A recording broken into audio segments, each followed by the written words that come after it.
Good evening. Carl Steinbeck here. More coverage on Commonwealth of Massachusetts versus Karen Reed. And today we had the charging conference, which essentially means it was the time to go over the jury instructions. And so that was about an hour and 10 minutes. So we'll cover that tonight.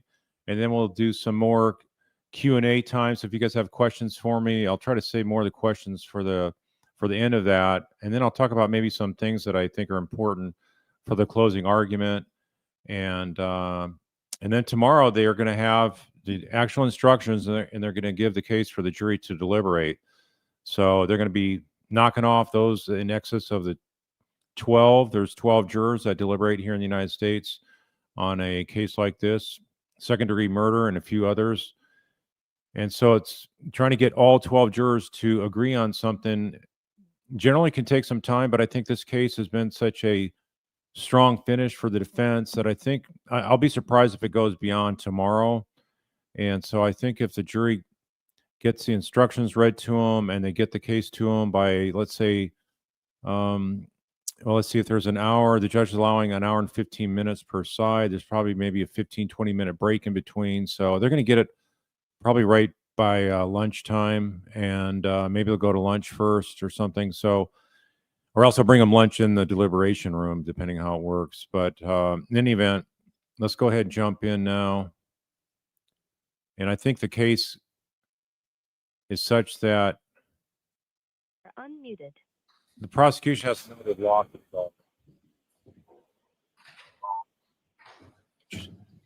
Sees it too. Was now open. You may be seated. Good morning, Your Honor. May I call the case? Please. For the record, before the court is Commonwealth versus Karen Reed, 22 CR 117. The parties are present. The jury is not present. The matter is on for She's trial. looking like If the she's not parties could very please identify high themselves for the energy record. today. Good morning, Ms. McLaughlin. Good morning, Mr. Lally. Good morning, Your Honor. Hank Brennan for the Commonwealth. Good morning, Mr. Brennan. Good morning, Your Honor. Robert Alessi from Ms. Reed. Good morning, Mr. Alessi. Good morning, Your Honor. David Yannetti from Karen Reed. Good morning, Mr. Yannetti, and good morning, Ms. Reed. All right, so Mr. Yannetti and Mr. Alessi, you're standing in also Can't for stand Mr. here in Jackson and its Ms. Little? audience. We are. Okay. Your Honor. All right, so first thing we left off yesterday was whether KKKK for identification, the PowerPoint of Dr. Rentschler would be entered into evidence. It will not be based on the objection, so it is excluded from evidence. So it's marked still for identification, and your rights are saved on that. So we ready to go forward with the charge conference? Yes, Your Honor. I'll cover this at the I end. guess I have a question first as to whether the court would like to entertain the argument on the motion for the prior finding not guilty of closing all the evidence. So, no, we can do that now. So now that my ruling is on this, evidence is closed. Evidence is closed as it was yesterday. So go ahead on your required finding argument. Sure.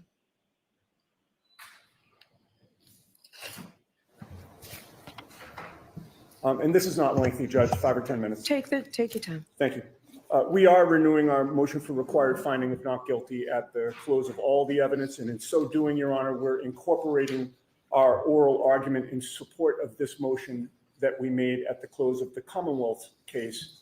At that juncture, Your Honor, the Commonwealth had produced no witnesses to testify that John O'Keefe's injuries were consistent with his having been hit by a motor vehicle. And if he was not hit by a motor vehicle, none of these three indictments may stand.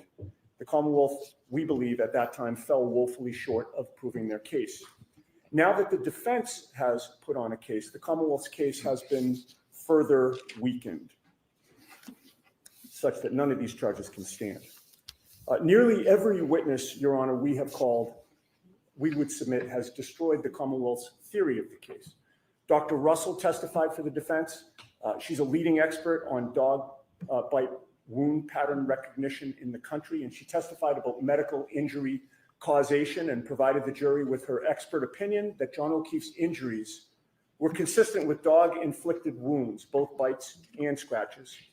I would remind the court at this juncture that there was a dog at the very residence where John O'Keefe was found, a dog which was a longtime member of the family which the family gave away after John O'Keefe's death. A dog which mysteriously was absent from the home at 6:30 in the morning on January 29th, when Jennifer McCabe claimed that she burst into Brian Albert's bedroom where the dog always slept. A dog which was absent from the home when the Canton police entered the home later that morning. Importantly, Dr. Russell agreed with the Commonwealth's medical examiner, Dr. Scorty Bello, that John O'Keefe suffered no injuries that were consistent with having been in a motor vehicle collision. And again, if there's no collision, there's no case.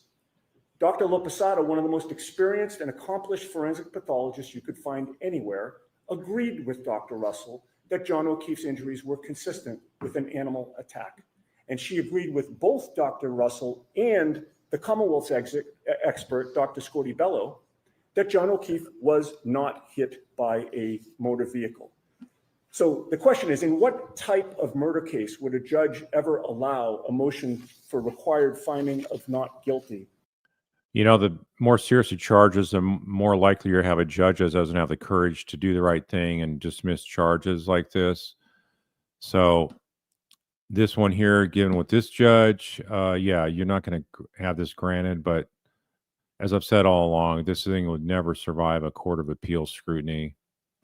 And they know In a it. murder case where expert testimony on both Once sides initial conviction is that the evidence is inconsistent completely with the Commonwealth's theory of the case, that's exactly what we have here.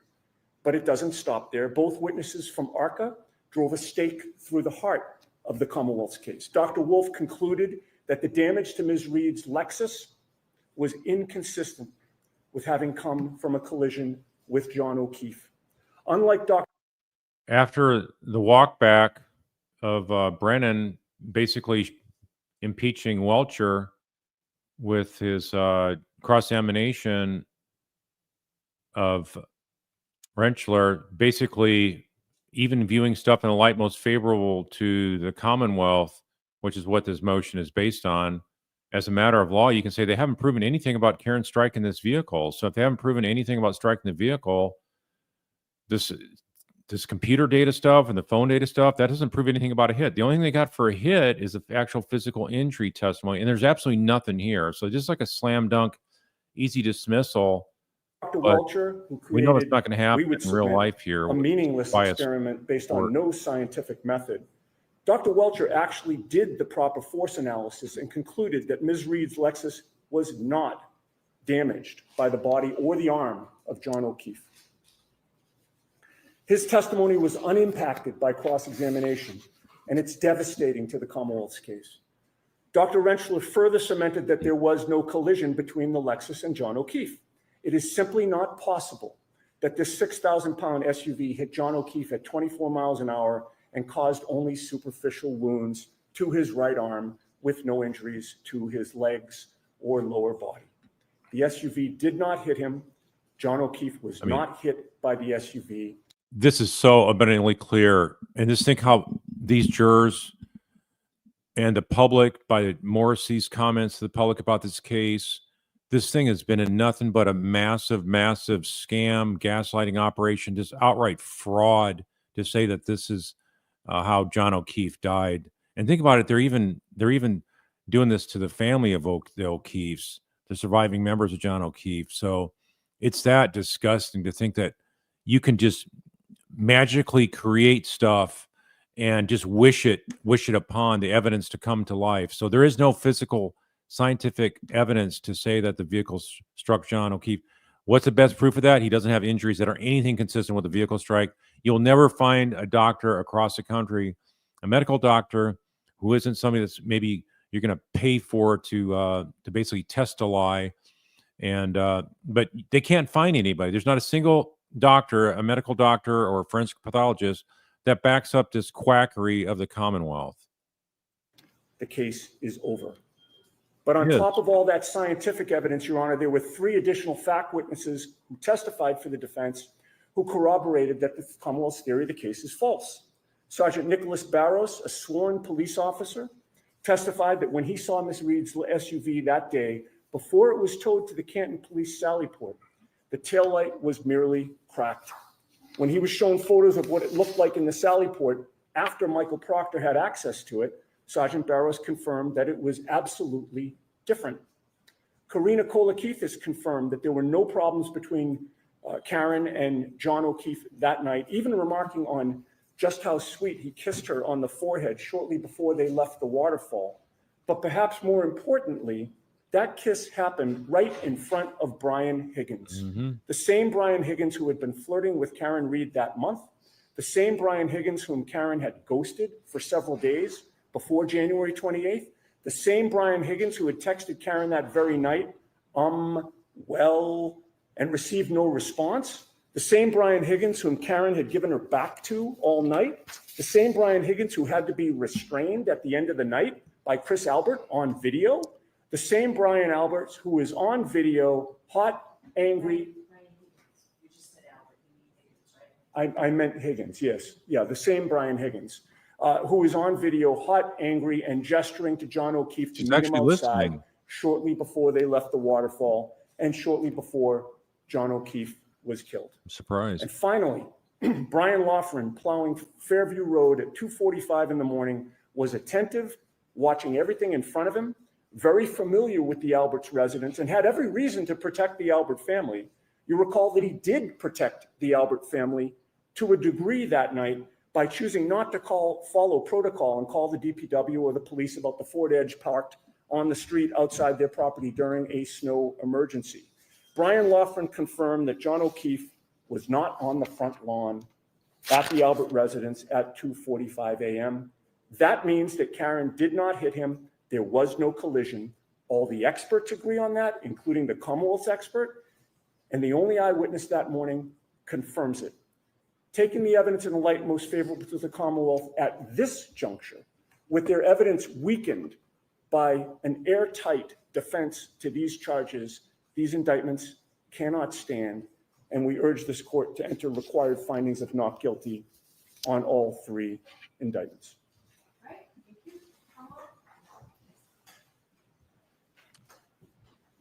Guess who's not going to be discussing or arguing anything today, this morning? Thank you, Your Brendan. Honor. Commonwealth requests that the defendant's motion for required finding not guilty at this juncture, as it was at the close of the Commonwealth's case, be denied. The state of the evidence is not dramatically changed since the Commonwealth rested its case in chief. Oh, really? Counsel makes reference Hasn't changed substantially? Oh my gosh, dude, wake up. to dog or canine. I would I mean, how's a lawyer stand up and actually say that? How can you actually believe that, Lally? Really? remind the court that there is absolutely no evidence, none. I guess you got to do it to save Not your even job, a right? scintilla of evidence of a dog. There is no evidence of an absence of a dog. You have Ms. McCabe testifying that she didn't see it in the morning, which does not equate to there being an absence of a dog there. So where was the dog then, Mr. Lally? Suddenly it disappears? Arguments from counsel of the Commonwealth would suggest grossly exaggerates the strength of the defense witnesses in their case. The bias and advocacy exhibited by those witnesses from that witness stand do not amount to Bias? credible witness testimony that undermine the Commonwealth's case in Wow. any way, shape, or form. Really? So who did you have that was credible to talk about how the evidence lined with a vehicle strike?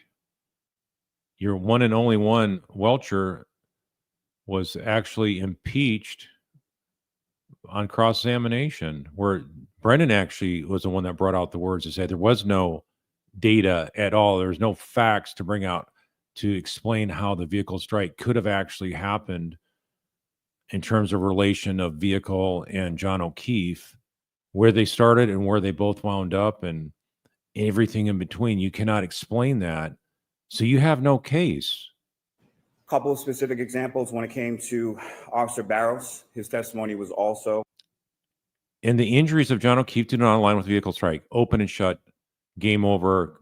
that You the lost. cruiser camera footage from 8:22 in the morning at the driveway at One Meadows Ave.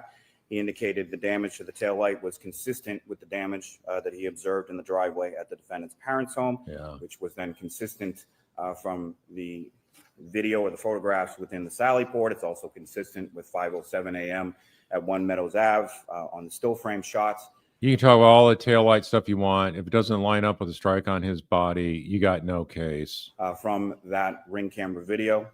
Essentially, the Commonwealth Should would never submit brought that the this. defense witnesses all conflict All with each other. politics. You have a couple witnesses testifying about Political dog or animal agendas, bites. what you and hear. You have the ARCA witnesses testifying about superficial abrasion. 32 days of You torture. have Dr. Laposada talking about the drop in body temperature, which conflicts with Mr. Loughran's testimony as far as his confusion, as far as the hours of when he sees or claims to have driven by there and not seen a body. This is the same witness who is, I would submit, very confused on times, and then also backed into a basketball hoop. No, I've not turned during down the course of volume. his plow duties on that particular early morning as well. And as the court could see from the cruiser camera video, drove by the scene countless times, essentially rubbernecking it as he's going past doing his duties. Yeah, they kept Your on Honor, driving what by Commonwealth would day after submit day, is that his case looking was for new evidence. more than sufficiently strong at the close. But nothing was ever of the planted, right? evidence in his case in chief. There's been nothing presented in the defendant's case to diminish, particularly to the standards in the light most favorable to Commonwealth, and we request that the defendant's motion be denied.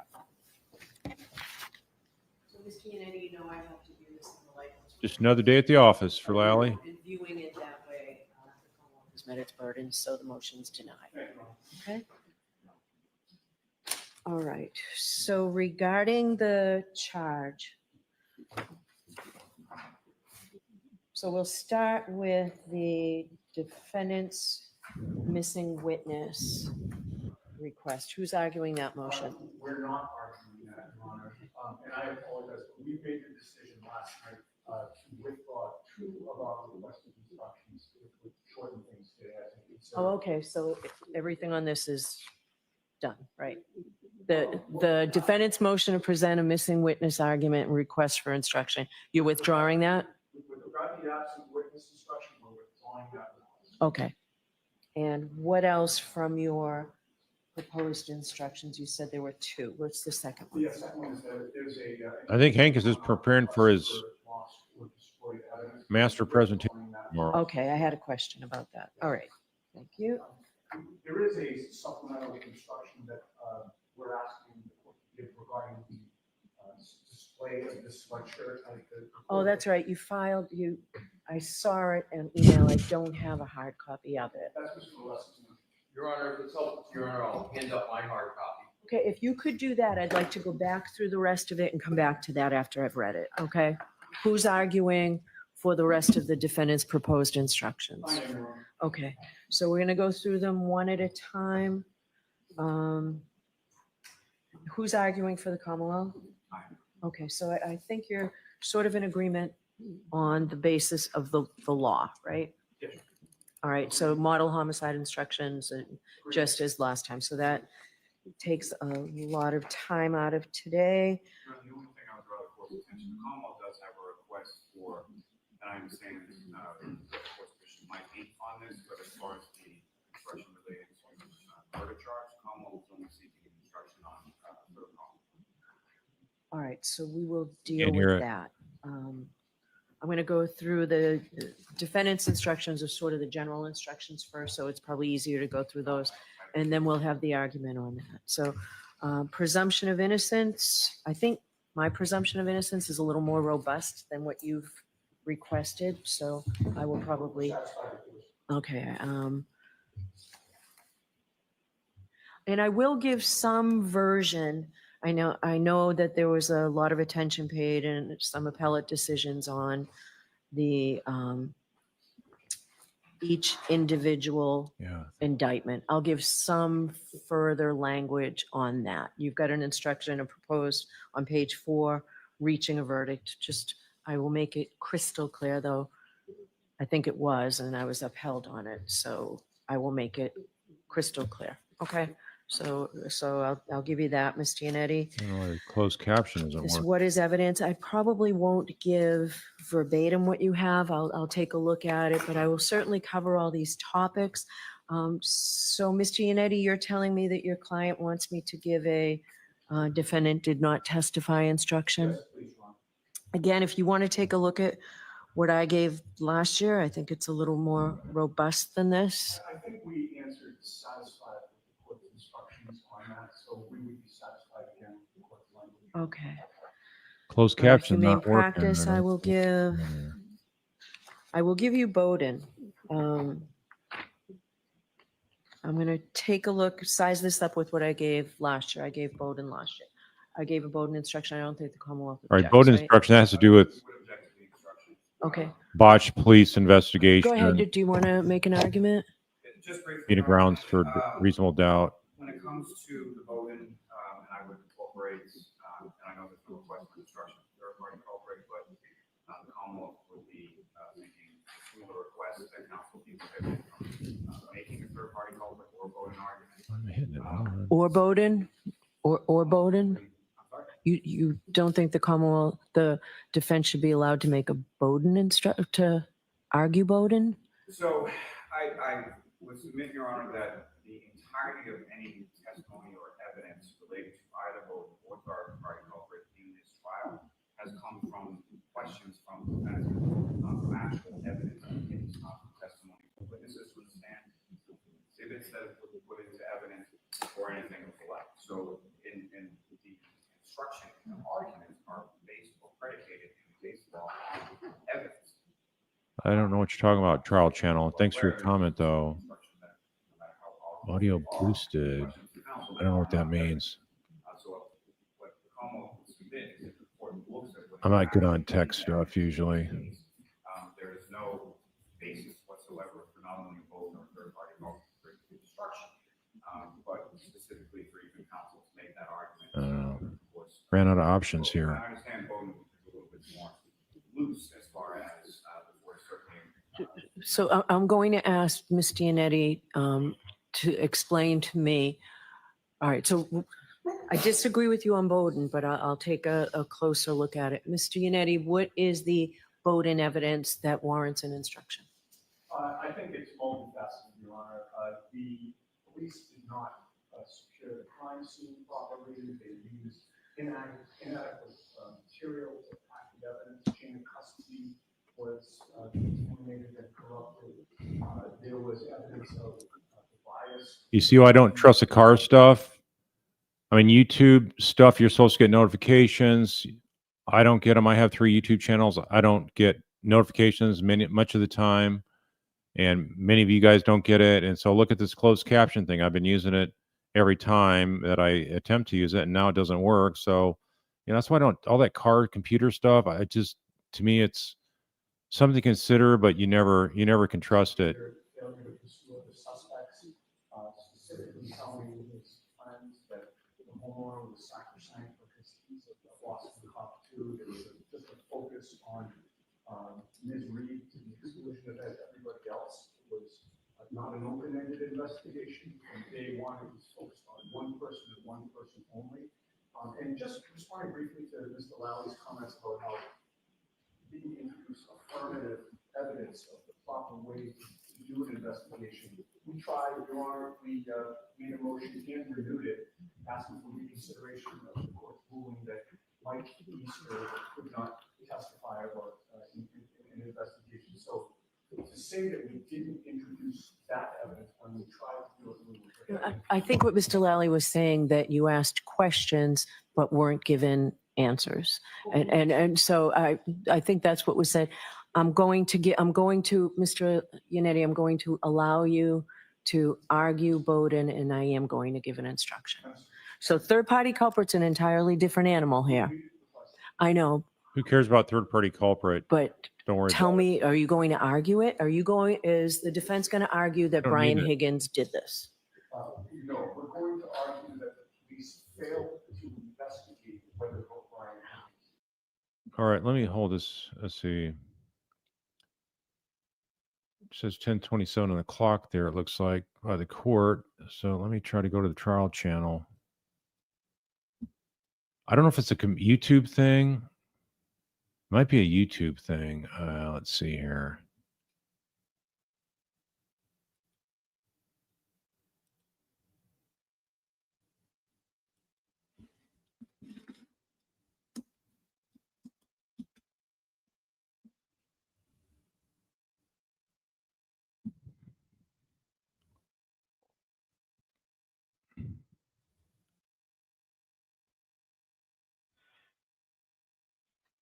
All right. Thanks for that help.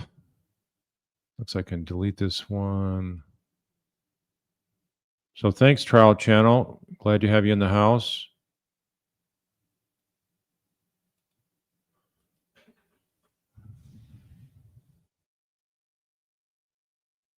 I think this is it. Yep.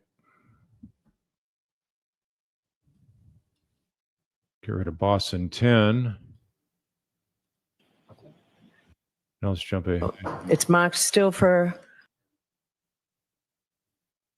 I saw it in email. I don't have a hard copy of it. Oh,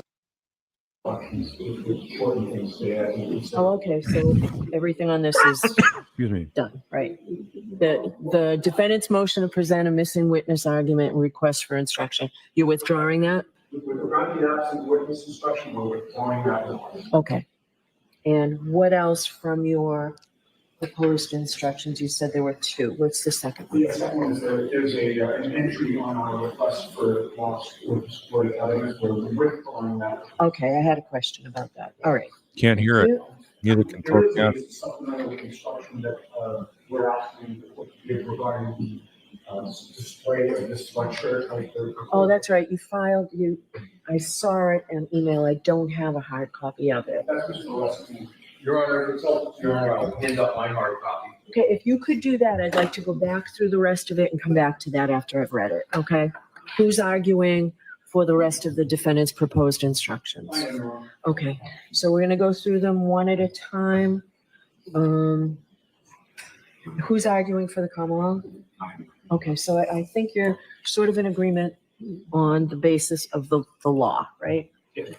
All right, so model homicide instructions, just as last time, so that takes a lot of time out of today. The only thing I'll draw for attention, Commonwealth does have a request for, and I understand this, the Prosecution might think on this, but as far as the instruction related to murder charge, Commonwealth is only seeking instruction on murder charge. All right, so we will deal with that.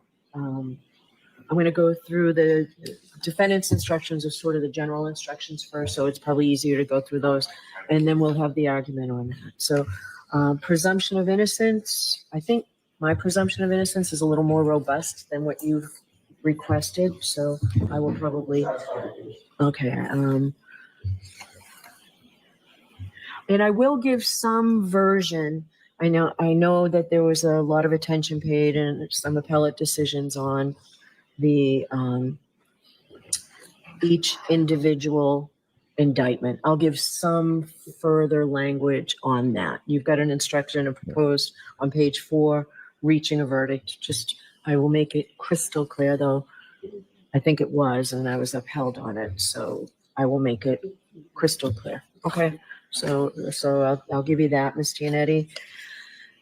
This what is evidence. I probably won't give verbatim what you have. I'll take a look at it, but I will certainly cover all these topics.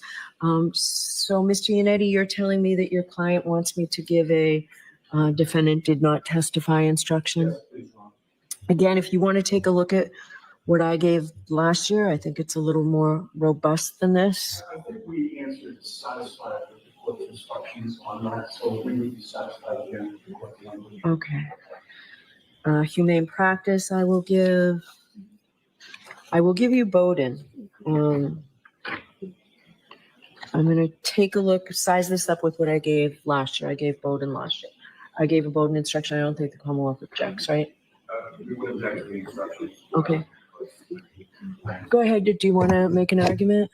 Just briefly, Your Honor, when it comes to the voting, I would incorporate, and I know there's no request for instruction, third party culprit, but the Commonwealth would be seeking through a request that counsel be prohibited from making a third party culprit or voting argument. Or Bowden? Or Bowden? You don't think the Commonwealth, the defense should be allowed to make a Bowden to argue Bowden? So I would submit, Your Honor, that the entirety of any Look what Hank's doing. evidence related to either voting or Sitting there culprit in this trial has doing come from the computer. questions from the defendant, not from Looks like he's not even listening. testimony. The witnesses would stand. Exhibits what is evident or anything of the like. So in the instruction and arguments are based or predicated on based on evidence. And obviously, as we're well aware, there's a specific instruction that no matter how powerful they are, questions to counsel are not evidence. So what the criminal submit is the court looks at what is actually in evidence in this case. There is no basis whatsoever for not only voting or third-party vote for instruction, but specifically for even counsel to make that argument during the course of the vote. And I understand voting a little bit more loose as far as what certain. So I'm going to ask Ms. Giannetti to explain to me. All right, so I disagree with you on Bowden, but I'll take a closer look at it. Ms. Giannetti, what is the Bowden evidence that warrants an instruction? I think it's multifaceted, Your Honor. The police did not secure the crime scene properly. They used inadequate materials, evidence, chain of custody. I mean, really, you have to ask what the Bowden evidence is there of what the cops did wrong to screw up the crime scene processing. Seriously? The judge should automatically know this has been like right there. She denied a defense expert, then she's going to deny a Bowden defense also. Was Unbelievable. and corrupted.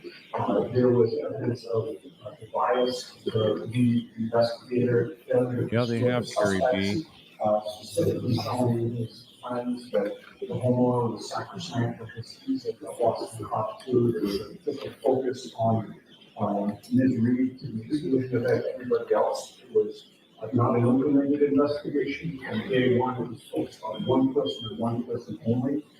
And just responding briefly to Mr. Lowry's comments about how he didn't introduce affirmative evidence as the proper way to do an investigation. We tried, Your Honor, we made a motion and renewed it, asking for reconsideration of the court's ruling that Mike Easter could not testify in an investigation. So to say that we didn't introduce that evidence when we tried to do it, I think what Mr. Lally was saying, that you asked questions but weren't given answers.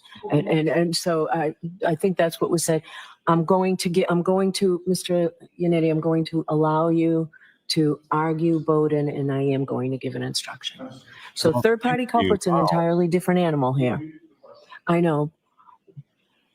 But tell me, are you going to argue it? Is the defense going to argue that Brian Higgins did this?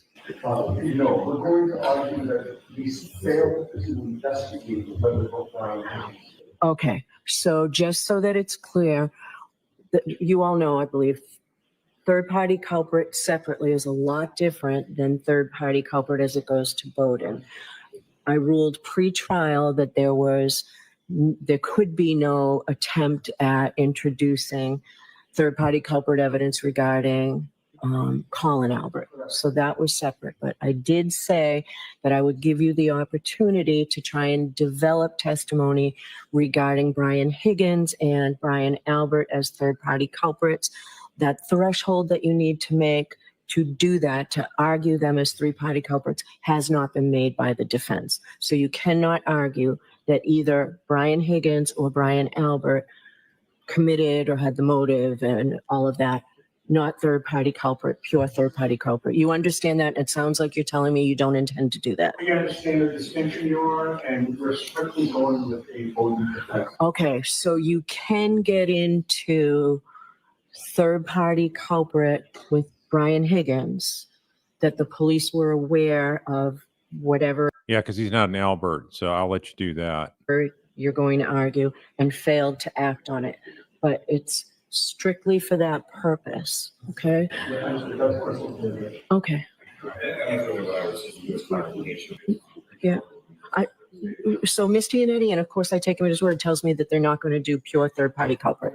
Okay, that's great. That makes that easier. So I think that's the right approach defense is taking, rather than trying to prove that Higgins did it or have an instruction saying he's the one that did it.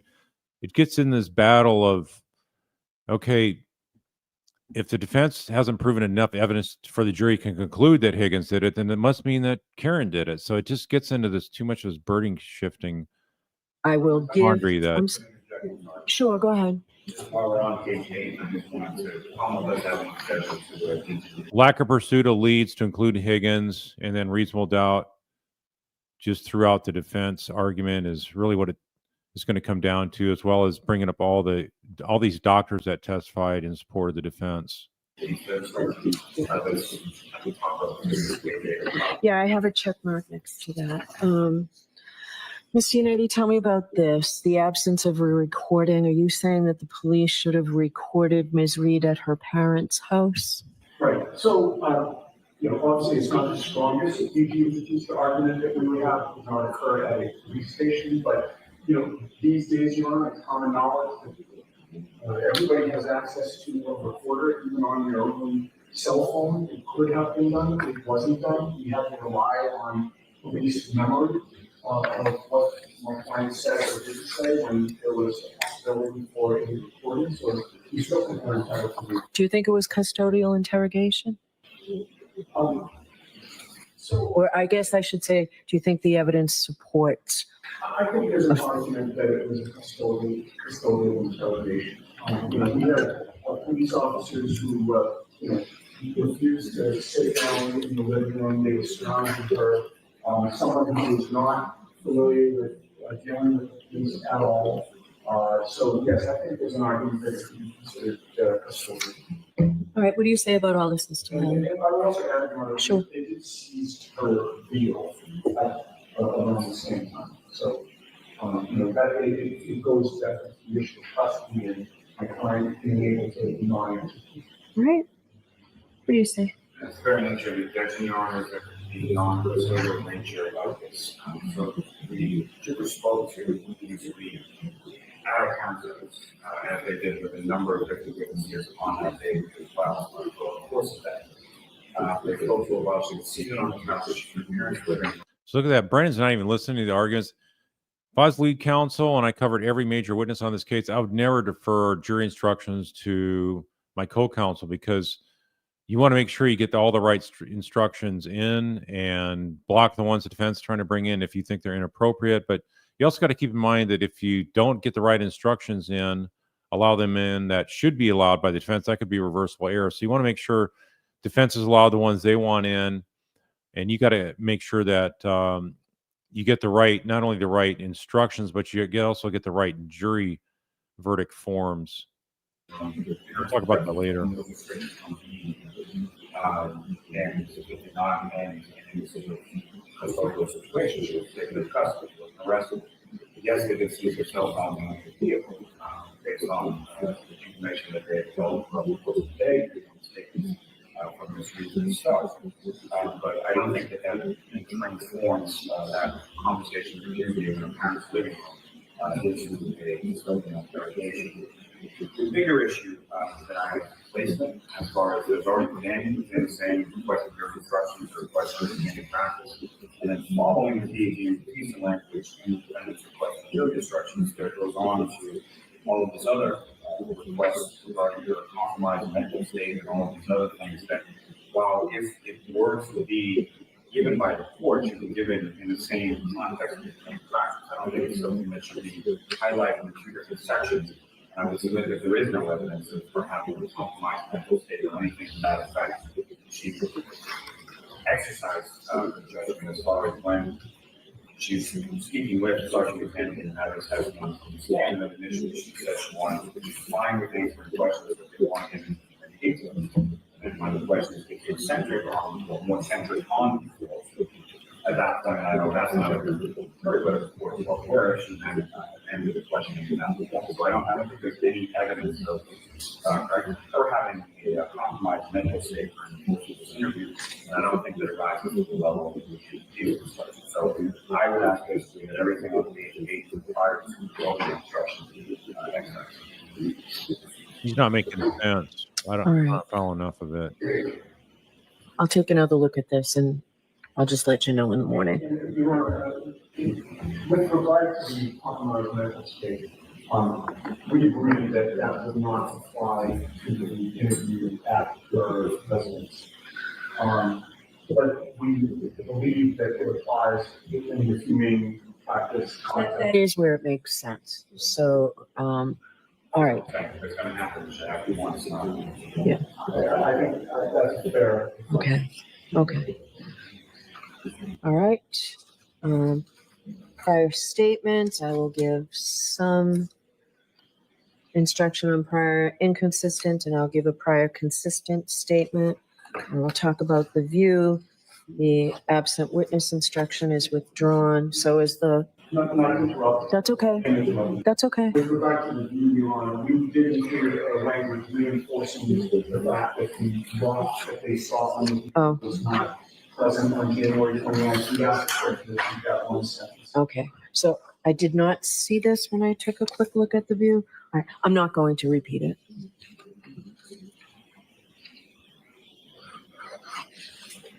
All right, lost or destroyed evidence you're withdrawing. Direct and indirect evidence.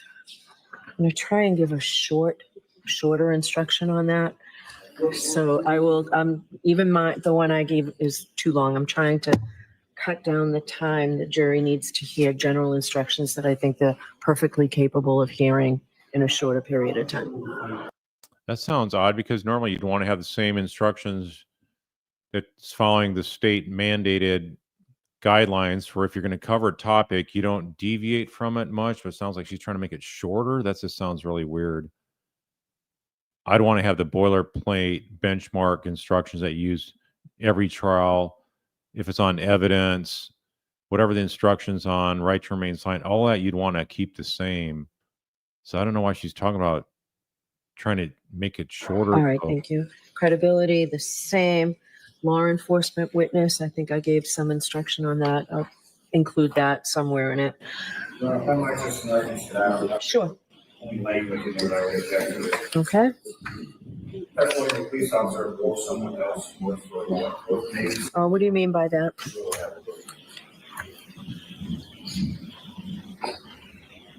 I think that was taken into account for the dispatcher, perhaps. We're not. Yeah, I'll do police officer because they're police testimony. I'm not going to go beyond that. Okay, thank you. Well, I think Brendan's probably brain is fried. I mean, it takes a lot of intelligent thought to think about how to spin facts so much as he has in this trial. It's not easy on your brain. It's a real brain strain, I'd imagine. I mean, he's a pro at it, but he probably needs to rest his brain and sort of just decompress. And I think he also knows he lost the case, and he's just trying to sort of fade away for right now. He'll make his last grand entry in his argument, and then he's going to want to put this in his rearview mirror as fast as he can. Do the photographs, the opinion testimony, notes. I'm not saying I'm giving exactly this, but I will give, I'll cover all those topics. What page you on? Okay. One suggestion there was indicate now homeowners introduce photographs and evidence. I will submit. Yeah, I'm just going to say there are photographs that are in evidence. Was that the nature of your objection? I mean, like I argue a lot in court when I've had jury trials, is saying that no liar has a good enough memory to fill in all the details. So if you're lying, you're trying to keep track of what your latest lie is and how that tracks to your earlier lies and all that. So we've seen that through witnesses here in this case. So him trying to put a spin like what he did on the cross for Renshaw yesterday, trying to backtrack what his main expert was trying to say with the blue paint thing, that was just unbelievable that he would backtrack off that and say, that's not what he said in his report. Yeah, but that's what he said in trial. And of course, it was the takeaway from the report. So it's a massive, massive failure. And it's a massive deception scam as well. I think that Francis introduced more graphic. Yeah, so I would just say you've seen photographs. Or there were photographs and evidence. I instructed twice anyway, maybe 3 times on it. So I'll give some version of that. Juror notes, I'll give some version. The implicit bias instruction, I'm going to give exactly what the SJC told me I should give. All right, so the Commonwealth's request is sort of in the, you start with the law and then you get into the general instructions, Mr. Lally. So let's skip to your, it's not numbered, your supplemental instructions, use of a dangerous weapon. All right, so I'm going to give that, Ms. Giannetti. I gave a dangerous weapon instruction last year on the motor vehicle. Understood. All right, so I'll give probably what I gave last year, and this looks like it's it. What is not evidence, evaluating, I'm going to give what is not evidence, evaluating the evidence, there's some instruction. Ms. Giannetti, what do you think about the short instruction on jurors? It sort of makes sense to me after such a long trial. No juror is better qualified. Yeah, Stevie Howell, you're asking, I'll cover these topics. How do you actually establish wording in this meeting? There should be boilerplate language that they use. So it should just be a matter of selecting which boilerplate instructions you're choosing from. To determine the truth of the facts and There'd be some things to insert, like maybe names of the party, like if it's third party culprit. If there was an instruction on that, then there would be like the names of the third party culprit or culprits, things of that nature. But otherwise, it's like a stock form. You just select the form. controversy, or to deliberate upon a verdict than any other juror, or solely because of that, not or, solely because of that juror's occupation, education, experience, or any other characteristic. Okay. Thank you. Charts and summaries, I'll talk a little bit about chalks. And inferences, I will give some. I'll give the redacted exhibits. Yeah, that's the Supreme Court of the Commonwealth there. So there's probably some general guidance for all trial level judges is what she's referring to. They didn't tell her what to do exactly on this case. Instruction. Witness preparation for trial. Do you both want this? There's testimony on both sides. It's simply, there was testimony at trial that the attorneys, and I may say if you find or something, preface it. Oh, it's going to be Witnesses Brennan. when, the attorneys interviewed witnesses when preparing for and during the course of the trial. You may not draw any unfavorable inferences solely from that fact. There is nothing improper about conducting such interviews. On the contrary, the attorneys are obligated to prepare their case as thoroughly as possible and may interview witnesses. I don't know if there's a sequestration order, if this is appropriate though, where it says during trial, during the course of the trial. I'll just say when preparing for trial. We're joining in the request. I don't know that we did that in our instructions, but we're joining in the almost request for one question. All right. Okay. Expert witnesses, electronic communication. So I'm going to go through the limiting instructions I gave. I need to just do this again here. So electronic communications, I have that on my list. The emotional impact photos, humane practice. We'll get back to consciousness of guilt in a minute. I'm also going to give the prior bad acts instruction. I did that in regard to the Aruba incident, if you want to call it that. I gave a prior bad acts instruction before that testimony came in. I also gave the instruction that I will also give on the state of mind of John O'Keefe as to his state of mind being known by the defendant and the likelihood that she would act on it. So Commonwealth versus Binns in those cases. There's act in it. There's no bad acts.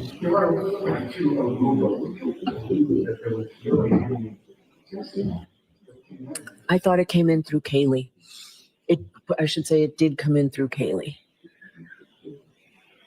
That's when I gave the prior bad acts instruction.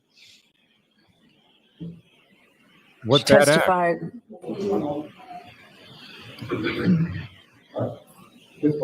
Okay.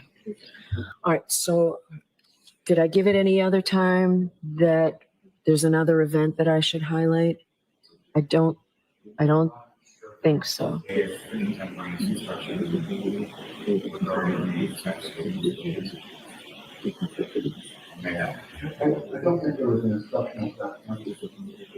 All right. I think I have to add that here. So, all right. And I will look at it and decide whether I need to add it specifically. It might be covered enough when I give the electronic communications instruction. So I will think about that. All right, those were the limiting instructions I wanted to get to. So We would object to the power that actually link to the Higgins. all right, I'm going to take a look at that, Mr. Lessie. All right, consciousness of guilt. Okay. All right. All right. So tell me where the difference is in what I gave last year from the model homicide instruction on second degree murder and where you're saying I should not this year, Mr. Lally. So you only, 1 second, let me just pull that up.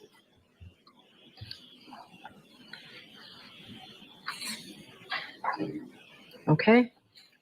your proposed request is merely not for any change or alteration of instructions that are given other than there are three prongs of malice. And essentially, the Commonwealth is requesting that the jury be instructed Speak up. merely on third prong malice, as that's the only one that really applies to these types of situations. Okay. The Commonwealth here, the first two prongs are essentially training and installation and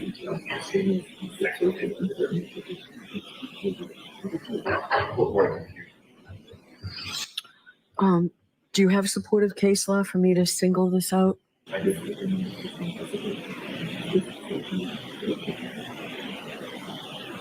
What do you say, Ms. Giannetti? I mean, Mr. Brennan essentially stated that in his opening statement.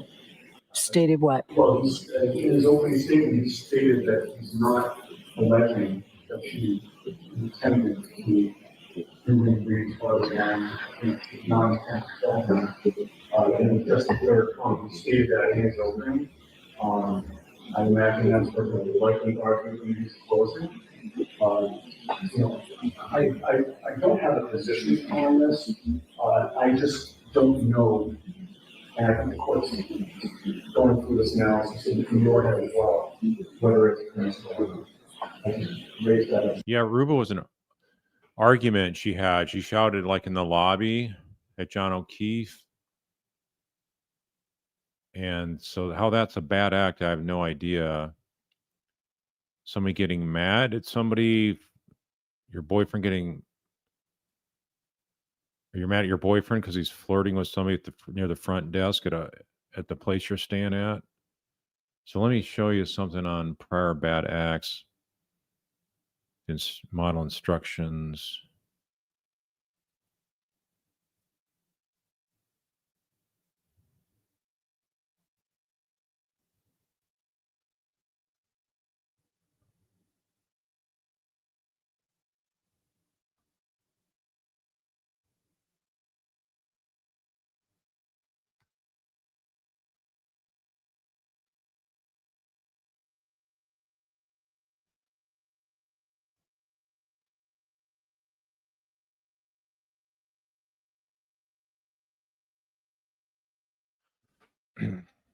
All right, so here's the instruction.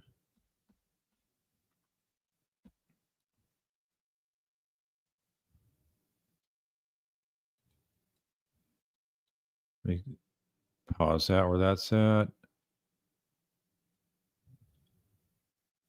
There's so many clicks I got to do in StreamYard to grab this stuff.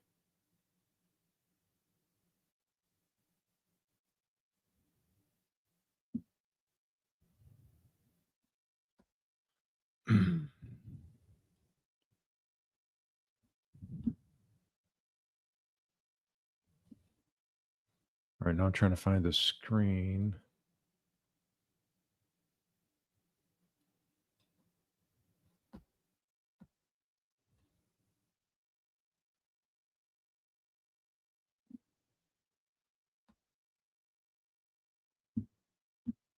Okay, why isn't that not showing up on the screen? I'm looking at the actual instruction. It's not allowing me to present it, but I can read what it says here. is actually other bad acts by defendant. This is coming from a Google search for prior bad acts jury instruction in Massachusetts. And the instruction would be the defendant is not charged with committing any other crime other than the charges contained in the complaint. You have heard testimony about other acts allegedly done by the defendant, including, and there's a blank there where you describe the other acts generally. So what criminal acts did they allege she committed there in Aruba? There is none. You may not take that testimony as proof that the defendant committed the crime or crimes charged, nor may you consider it as proof that the defendant has bad character or a propensity to commit crimes. You may consider that testimony solely on the issue of the defendants and then list the applicable purposes, such as motive, opportunity, state of mind, intent, preparation, plan, pattern of operation, relationship with the victim, knowledge, identification, absence of mistake, whether it was a common scheme.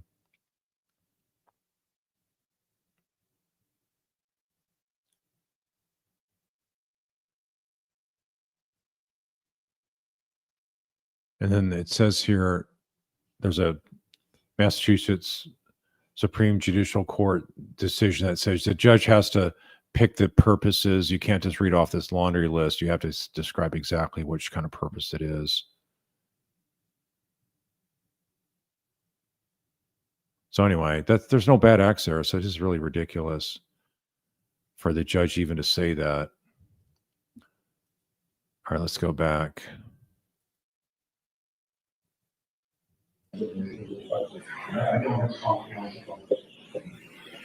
I could say the parties agree that the first prong and the second prong are not applicable here.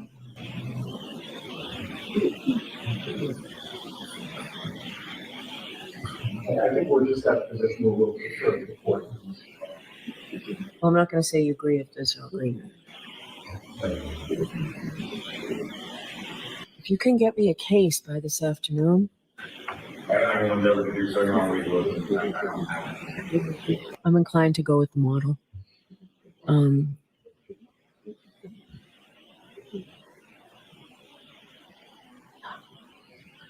I'll see if there's something I can find. You're probably better at finding it than I am, Mr. Lally, but I'll see if there's something I can find to support the position that it's just the third prong, and therefore I only have to give that instruction. I don't think I'll find anything, but let me see. Yeah, tracking the prong. Because I can understand why both of you don't want it. Just let the jury focus on what they need to focus on. And that's really the only reason for it. I understand, and I don't. You know, I suppose I could always tell the jurors that the Supreme Judicial Court has come out with jury instructions that I must give in their entire format. And that sort of explains why I say something that doesn't apply, maybe.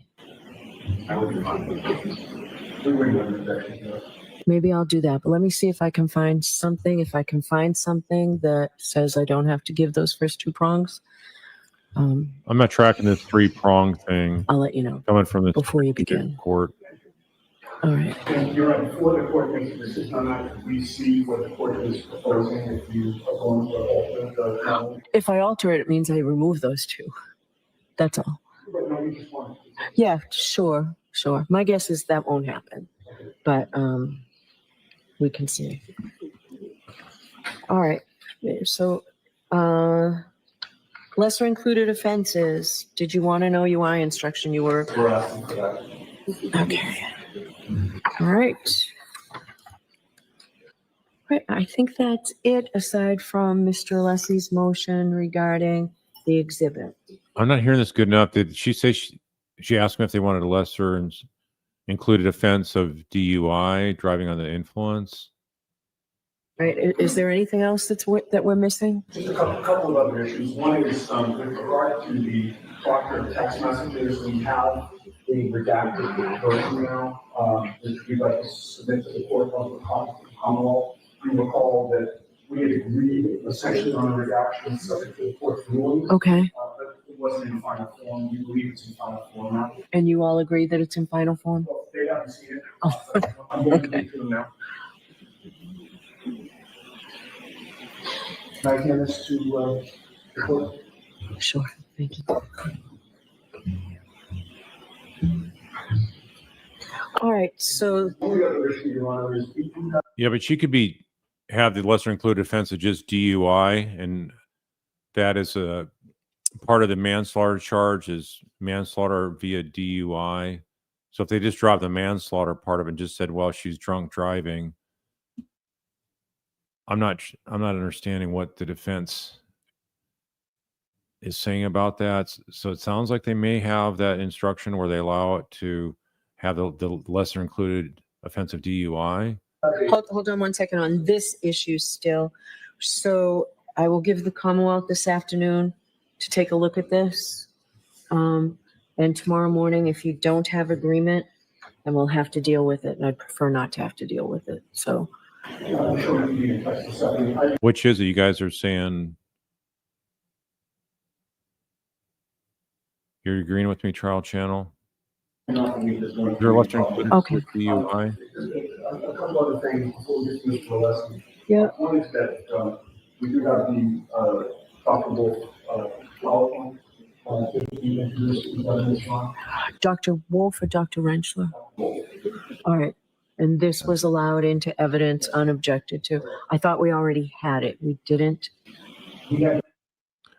Okay, so what this is doing, I guess there's strategies and tactics involved, and if you have a lesser included offense.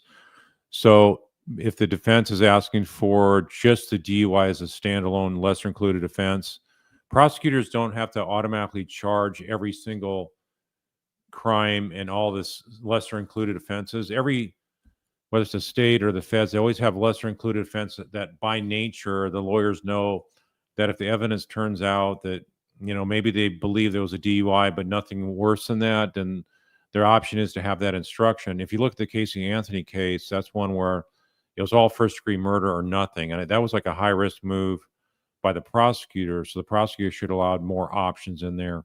Here, the defense is saying, well, we're going to add the DUI in there. So, it's sort of like maybe it's a one they can, if there's a holdout saying, I'm not letting her walk out of the courthouse with at least something being convicted of besides the fleeing the scene of an accident. And what if you can't, what if none of the other jurors agree that she left the scene of an accident that had an injury there that she caused? Then as a sort of like some kind of a charge there that they could settle on, so she's not walking out of there completely not guilty across the board. That's maybe a point of compromise. So I'm thinking that's probably the right thing to do, because you always want to have jurors have that option to go with something lesser. Because think about it, if the sticking point is they got to get her convicted of something more than just leaving the scene, then if there's a second one there they got for DUI, maybe that can solve it for her not getting a manslaughter charge. So maybe it would bump it up if they don't have this option. So I think it's probably the option most attorneys would take. Okay. Okay. And the Commonwealth has seen it? All right. So they'll have to see it. So Mr. Blally, Mr. Brennan, Ms. McLaughlin, one of you has to take a look at it. And then, will the court allow more than an hour? I'll allow more than an hour. I'll allow an hour and 15 minutes. All right. And I think I did mention that. I'm actually glad it's not 90 minutes. I think this case is so strong for the defense. They don't need to take more than that. We have always verdict slip for competition, Your Honor. You did not. Okay, we do have one, we've got different copies. Okay. What Sure. happened to Is it the same as last year's, but now with a? I hope it's not the same as last year's. Last year's was a joke, Okay. disaster. All right. Oh, I digested it, Mr. Alessi. Go ahead. I'll hear you. I'm actually Yannetti. Yannetti, jeez, I'm sorry. So, Your Honor, you'll recall, we had some spirited argument, both before and after the trial, regarding this particular issue. And our concern, Your Honor, was that it's obviously a confusing indictment because of the number of lesser includeds and the number of elements that are different for each lesser included. And we were uncomfortable with, there being one option for not guilty at the top of the form, and then multiple options for multiple different types of guilty verdicts throughout the remainder of the form. So what we have done is to fashion this in a way where the jury, pursuant to the court's instructions, would first decide the offense as charged, and if it's a guilty verdict, Madam Clerk? the analysis is over. If it's a not guilty verdict, they go to the next lesser included offense, and again, same analysis applies. If it's not guilty, they then go to the next until they finally reach the final verdict, which the lessest, or the least, I should say, of the lesser included offenses is simple operating under the influence where they have an option for not guilty or guilty. We've also changed a little bit of the wording, you'll see, which I think makes it clearer and less confusing. When the jury is given options for theories of guilt on at least like three of the charges, including the main charge, because there's this issue of either under the influence or 0.08 or greater. The way it originally read, Your Honor, manslaughter while operating a motor vehicle under the influence of alcohol was repeated twice. It was repeated once where there's an option for guilty, and then it was repeated again when both of the other options. We think that this is simpler, it's cleaner, it's clear, and we believe that this verdict slip is the most appropriate one. Mr. Lally? So he's talking about verdict form for DUI. They're almost by single lesser included, and I certainly understand that if the evidence supports the defense requested, that the court must do it. Having said that, the verdict slip was used in this matter last year with almost changes for the submission and adapted to the defendant's request. The only other thing I would bring to the court's attention, I don't know if it's where there was a case recently, while this case was going on, tried to look at it for a while, in which we had similar issues. I believe use at least part of the verdict slip from the first trial, in this case, as sort of a template for the lesser included as instructed and the verdict slip to be utilized in action. I don't have a copy of it on me, but I can sort of get the court copy of it. That may somewhat helpful with the court. Okay, was that on a murder case? It was not, but it had to do with the felony murder. Yeah, I'll take a look at it. Mr. Kirk. Mr. Yannetti, I don't believe I'm going to give this, but I'll take a closer look at it. Well, we appreciate that. Judge Law is an excellent judge. We think that this verdict slip is, it provides the most clarity to the jury. That's why we're. Okay, and that's where I think we disagree. So I will take a closer look at that. And so has it been filed officially and docketed? I just handed it, I believe. All right, so Madam Clerk, you have a copy? All this stuff, like I'm going to do this, I'm going to do that. Why don't you get it done right here and now and have everybody look over the forms, all the instructions, have them all printed out, and you don't leave the courtroom until you're all set for tomorrow. Up there? The proposed, I think this is in. Okay, that's what I was wondering. Okay, sure. Yes. Or, you know what, just mark it for identification, Margaret. We'll do that. Kristen, please. Just for ID. It's LLLL for ID. Thank you. Mr. Lally. I just one request circling back to the constitutional instructions. So the problem is drawing request for the instructions. Okay. However, we would be seeking to make some argument reference to the argument from the jury related to the various which we believe So the two areas that are listed within that, like some are regarded, is the defendants taking up the license from one another in the average residence indictment, and then certain statements made in reference from the various clips related to the statements. Okay. In particular, would be the one that essentially she said there's significant to the Okay. All right. Mr. Yannetti, do you want to weigh in on that? I don't see it's her or me being guilt. And the notion that she's driving from one residence that the police know of to another residence that the police know of, which is her parents' house. The car is open and obvious in the driveway. In fact, when the police call, she says, yes, come on over. I don't see that as being any evidence of conscious. Okay, so I'm going to allow them because they're permissible inferences from what's in evidence, but I'm not going to give, even before it was withdrawn, I wasn't going to give a consciousness of guilt on those. And just to be further clear, that maybe other. Yes, so I did want to ask you though, Ms. Giannetti, I think it's an argument that can certainly be made by the Commonwealth regarding the video clips that your client gave during various interviews. I think consciousness of guilt is a permissible inference from some of those. Are you sure you don't want me to give the consciousness of guilt because it's got helpful language for a defendant in it as well? Sure. Okay. God, that's so awesome. You're looking out for Karen's rights that way, her constitutional rights. That's amazing. And maybe you can trick the defense counsel into agreeing with you here. Okay, I just wanted to give you the opportunity. Okay. All right, anything else? Anything else, Mr. Yannetti? We're going to hear from Mr. Alessi, but... Hey, Suzanne, and it looks like the Australia flag. I'm sorry you're not getting my questions.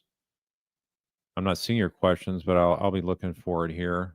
The Commonwealth does not object to the redactions. That's great. Thank you. One less thing you all have to do today, okay? I know. All right, so let's make that, No, that's not on the findings. They're not told what the penalty range is. That comes in sentencing, not on findings. We're on the finding stage of the trial. If there's a finding of guilty, then you go to the second stage, which is sentencing. But there's only sentencing if you're found guilty of something. switching that new redacted version with an exhibit number. Do we know what it was before? Excuse me. The redactions on the Higgins messages, that's what you're saying you're fine with, right? Proctor Communications. Proctor Communications, okay. This is testimony that came in. Of Proctor, yes. All right, so we'll find the exhibit number and we'll just, 209, is everybody in agreement that it's exhibit 209? No, I don't think I'll be covering the closings on live because I have some other conflict, but I plan to jump on tomorrow night. Yes. Okay. Does the court have a copy or do they need a copy? No, I wrote on it. I need the Commonwealth's. This is a clean copy. So that will now be 209 in evidence. You know what? Can we make that 209A? We need, Mr. Yannetti, we need to keep record of the first one that was not redacted. So any objection to making this 209A? No objection. And so original 209. They just don't care if the viewing public can hear this or not. They're not embarrassed by this at all. I mean, is there anything this court and the prosecution team have been embarrassed about? Will not be sanctioned. Is that? So what do you think? Yeah. Yeah, so we'll switch it back to ID and this will just be 209. All right, did we have an ID number on it originally? Can it still be that? Is it redacted? No, it can say that. Okay. Oh, it's just NNN. It's not. No, it became 209. Is everything so wishy-washy, indecisive, starting late, sloppy, disorganized? These will be sent back to letters for ID. Yeah, It'll be marked MM for ID. that's great. And then the redacted version will now just. 209, yeah. So, someone send an email I think she realizes the gig's up, the scam's up. to the No clerk's matter office how much they try, they're not going to get her convicted this time. today, letting us know if the Wolf PowerPoint is ready to be put into evidence after the Commonwealth looks at it. Okay, so we'll take care of that. All right, Mr. Leslie, I'll hear you. Thank you, Your Honor. If I might suggest respectfully a procedure for the court, I have spoken with the Commonwealth about what the topic is. It's obviously not new. No, the judge can't overturn it. There'd be no point of a jury trial then if the judge could overturn it. The judge can kill the prosecution's case like they're asking for here. Motion for finding a not guilty. To anyone, but perhaps to expedite this matter, if I might suggest to Your Honor to avoid a more lengthier argument, it might be truncated down to 30 seconds. If we could hear from the Commonwealth on what we have requested, and the topic specifically is entitled Defendant's Motion for Curative Instruction regarding Exhibit 88 and Introduction into Evidence of Exhibits. The exhibits is taken care of, that's no longer an issue. But I did speak with Mr. Lally, and if I could suggest that Mr. Lally could state his position as I understand it, and then I can go from there. It may not be necessary for me to continue on. All right. What's the Commonwealth's position? So Your Honor, Commonwealth's position is ultimately for the court as far as whether or not it's appropriate instruction to give in the final charge. What Commonwealth will submit is that the contemporaneous instruction was more than sufficient to address the issue, and that it doesn't require any sort of different language for further instruction during the jury hearing. Sorry. All right, I'll hear you, Mr. Thank you, Your Leslie. Honor. May I go to the podium? Yes. Thank you. Your Honor, I have given, and Your Honor has provided me Right, Dr. Hoodie. a generous opportunity to be heard on this, but I do need to cover some points with regard to the matter. I was just hoping to avoid doing this, but given what we just heard, it needs to be done respectfully. As Your Honor knows, we have submitted this motion, and as part of the motion, it really consists of two parts. The first part is the text and the basis for what we're requesting. I'll come to that in a moment. And then attached to it is Exhibit A and Exhibit B. And those exhibits are our best effort at transcribing, because there's not an official transcript at this point of exactly what happened. Why do we put it in the exhibits? We put in the exhibits because we believe it really sets forth and illuminates quite vividly what occurred. It occurred rather rapidly, but I think this allows for a much more these exhibits allow for a much more reflective analysis. So just briefly, what, as we know, happened is Attorney Brennan took Exhibit 88 encased in whatever the plexiglass material, had it set up, and we understand this now in retrospect, behind the witness stand. And then at a certain time in the cross-examination of our witness, Dr. Wolf, confronted Dr. Wolf with it as part of an accident reconstructionist cross-examination, and challenging Dr. Wolf on several aspects. And this one was particularly apt. The subject matter, not the manner of the examination, was, Dr. Wolf, you're saying this, these are your theories. However, did you consider and take into account the holes in the back of the hoodie?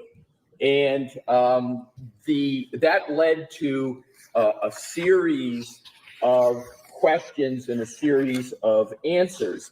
And I want to go right to the end because I think going right to the end better elucidates what actually occurred and the depth of the issue and the problem here in this misconduct, which we believe was intentional.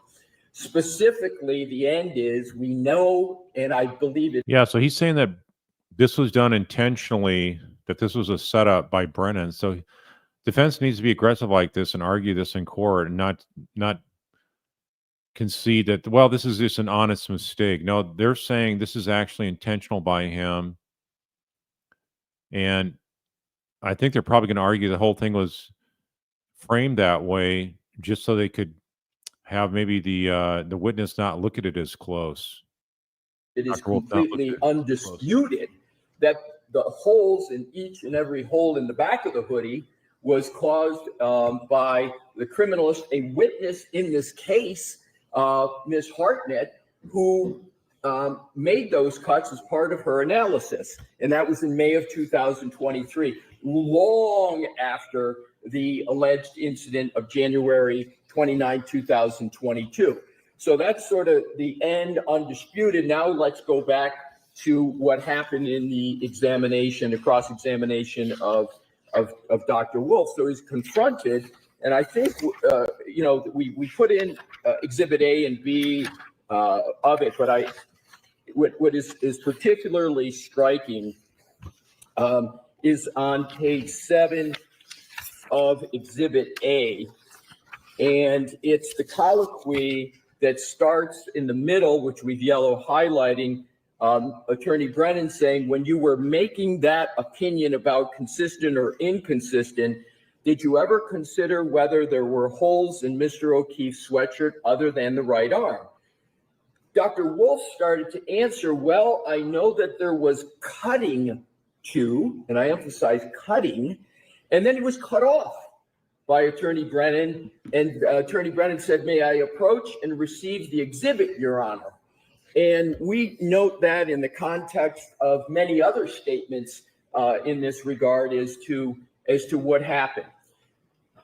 So now this comes to the requested relief, and I'm going to move to the part of the argument, Your Honor, that we believe respectfully compels what we're requesting.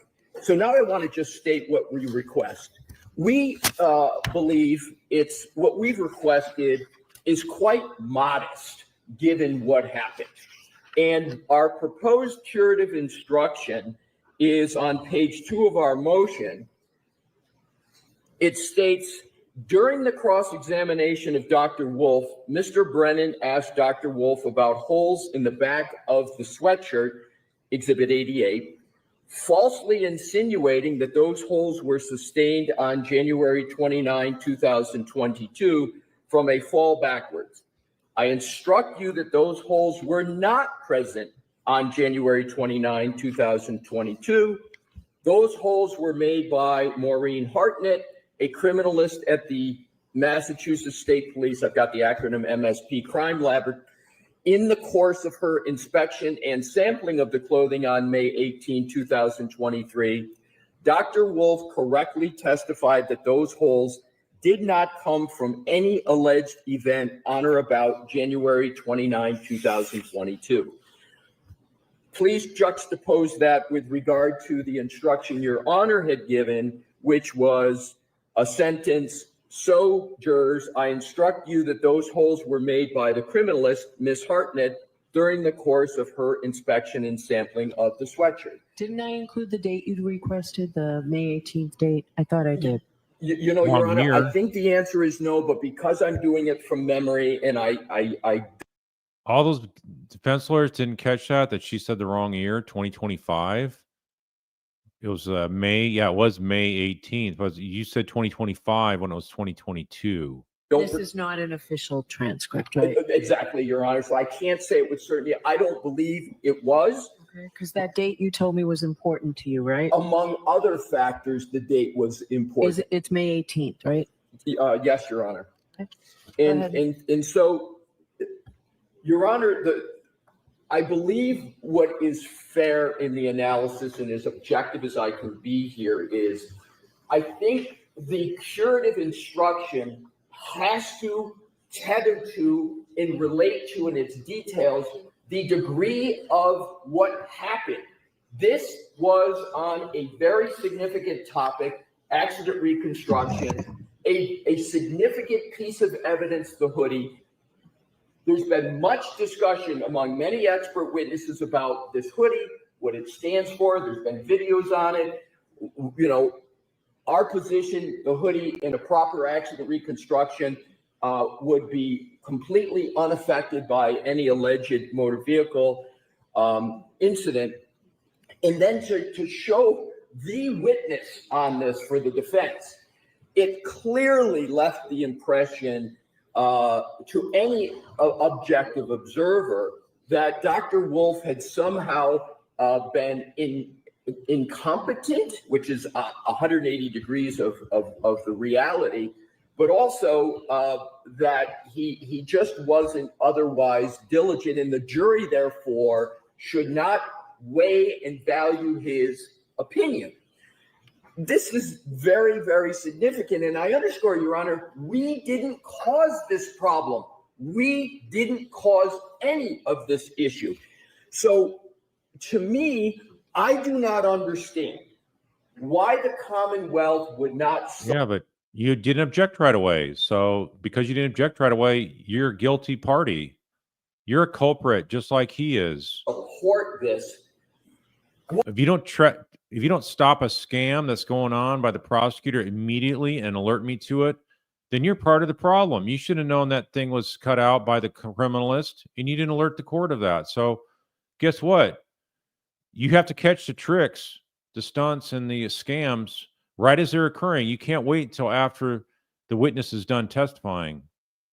What we have written down here supports the truth. We all, I believe, should have the common goal of the jury receiving the truth. I looked at the jury. I'm no soothsayer or mind reader, but I looked at the jury and they looked confused when I looked over at them. But I think even good, he's looking at the jury. Hank's never looking at the jury from what I'm seeing. Aside from looking at a jury, what Your Honor did in good faith, I don't believe is clear enough on this key issue. And I'm not understanding why. She poo-pooed it. Well, I think the sweatshirt and all that, I mean, they're all up there as major, massive, knowing that you know what you're doing is wrong. You have to know ahead of time that this is something that you don't mistakenly do. And just like this whole thing, what happened yesterday regarding Brennan arguing through the cross-examination that Welcher was not trying to replicate what happened to John O'Keefe. I mean, seriously, that's probably the biggest, most insulting whopper I've seen yet in this case.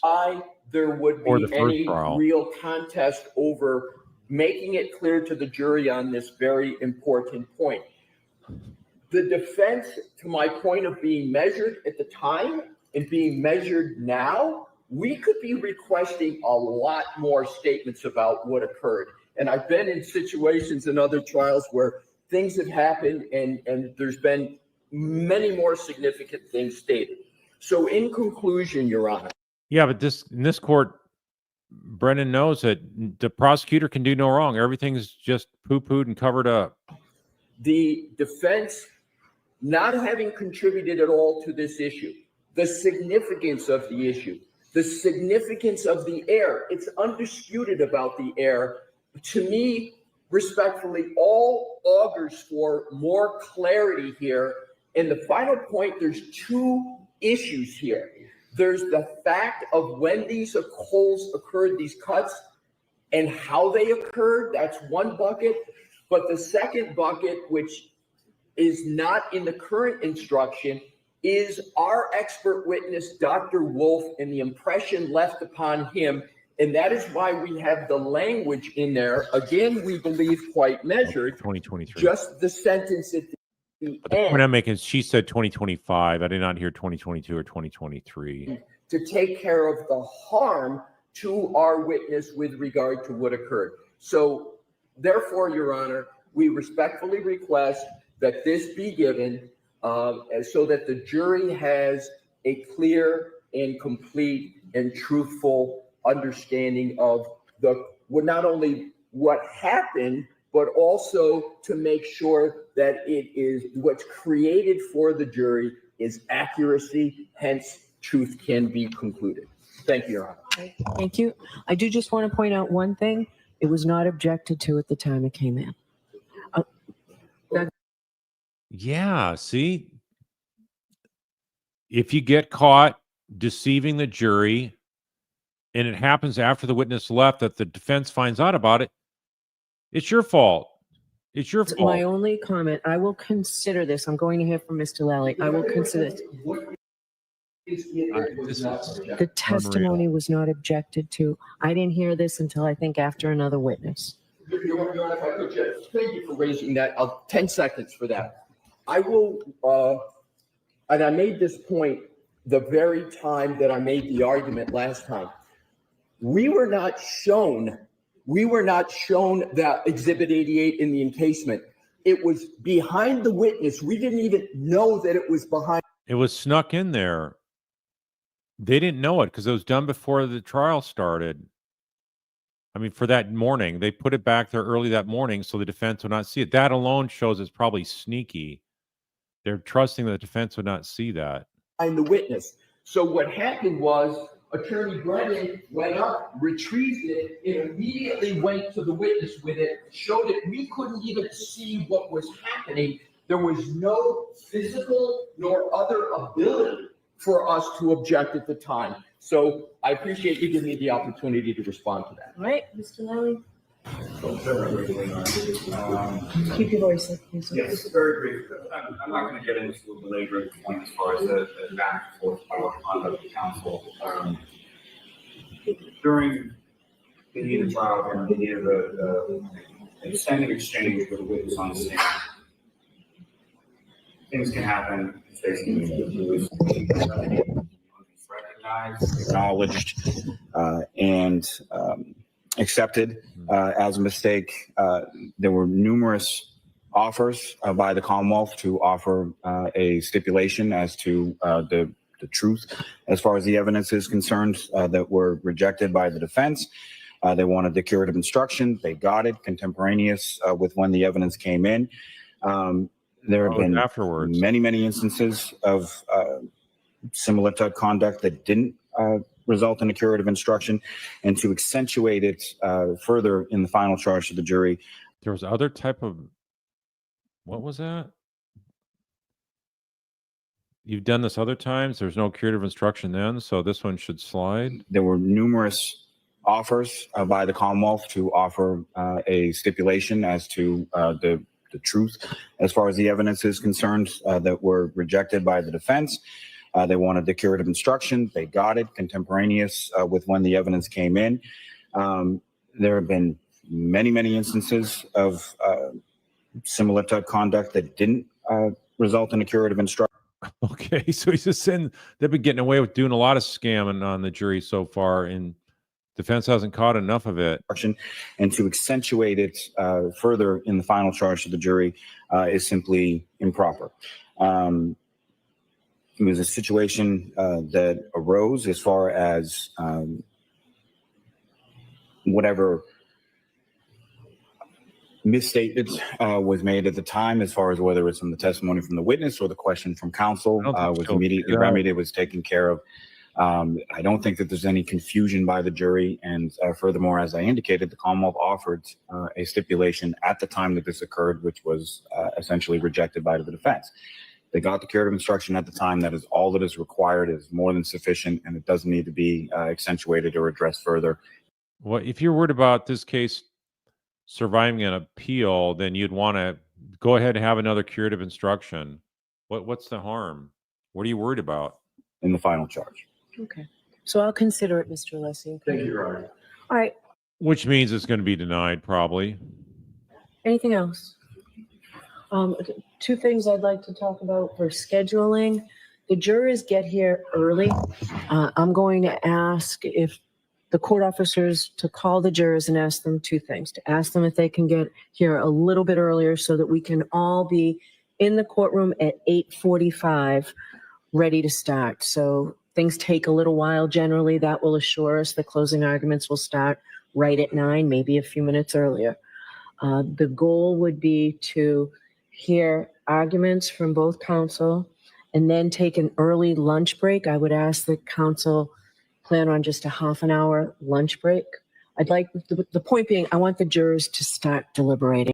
I don't want to end the charge and send them home for the weekend. That's not fair after they've waited so long. So a short lunch, you're free to stay in the building and court officers will. So if that's her schedule, that puts it at noon. At noon, the jury will get to deliberate. So if they start at 9 and they get an hour and 15, that pushes the defense to 10:15 because they get to go. They have to go first, and then the prosecution goes, which is a reverse of any place else I've ever seen in America. So that goes to 10:15, then a 30-minute lunch. They've never really kept it 30 minutes, but maybe she wants to get this to the jury by noon, so maybe they will really keep a 30-minute lunch break. So that means they start up at 10:45 with the prosecution closing arguments, and so hour and 15 for them would push it to 12 noon. And so, yeah, if this jury doesn't come back tomorrow afternoon with not guilty, I think this is really good timing for the defense because they've already gotten food to eat. It's Friday afternoon. They want to get home for the weekend. And I think that's it helps the motivation factor for the defense. And if there's a quicker verdict, normally it's going to be, if they come back really fast, normally that's a good sign for the defense. So I think that Friday afternoon is always a great time for the defense if they got a strong case, have closed well, finished strong. And the prosecution, if you think about it, there's I've not accounted a single day that they've won of all the days of testimony. There's not a single day when I'm covering all this on after the close of the day. I cover the evening recap and go over all the testimony. This has been not a single day that I've thought that they have won. So I don't know how this is not. Will help you with accommodations for that. But a short lunch, and then I'll come out and do the charge. And then at least, hopefully, there'll be some time for them to deliberate. I'm going to ask the court officers to call the jurors to see if they can stay as late as 5 o'clock or 5:30 tomorrow night. I just don't think it's fair after they've sat through so much of this trial with the various delays that we've had to not let them start deliberating. We have no objection to that. One request we have, Judge, is during the last trial, during deliberations, the court had asked us to be within 5 minutes of the courthouse. My office is about 10 minutes away. I'm sure we can make accommodations for that. But at some point, we may have to talk about security issues. So a lot may depend on that. All right. Does the Commonwealth have any objection to that schedule? No, Your Honor, not at all. All right, so we'll see counsel in here no later than 8:30 tomorrow morning. We'll counsel here at 8:30. All right, thank you. All right, please. All right, so I think let's see here. If you got an hour and 15 minutes, it's going to be, because he's not even there, keep in mind, it's going to be Alan Jackson. And I want to pull something up here. Let's go over the scorecard. I can see the defense doing something like this. Stand by. Let's go back to that scorecard. If any of you have been following this coverage we've been doing here, it's got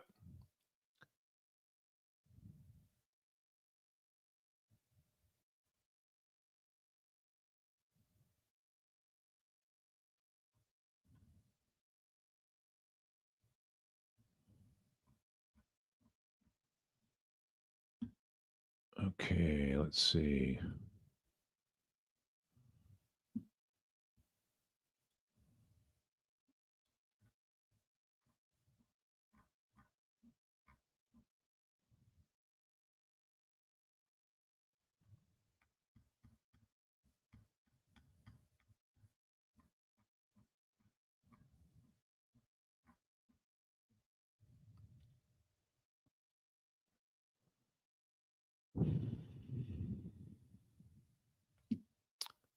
It's okay.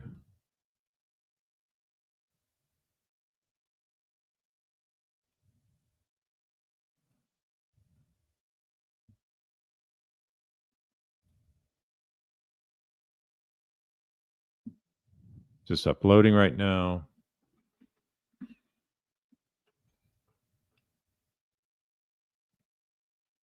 Okay, remember the scorecard we talked about? I went through the checklist, covered this at the end of the government's case in chief. So these are all the things that Hank promised to deliver on his opening statement.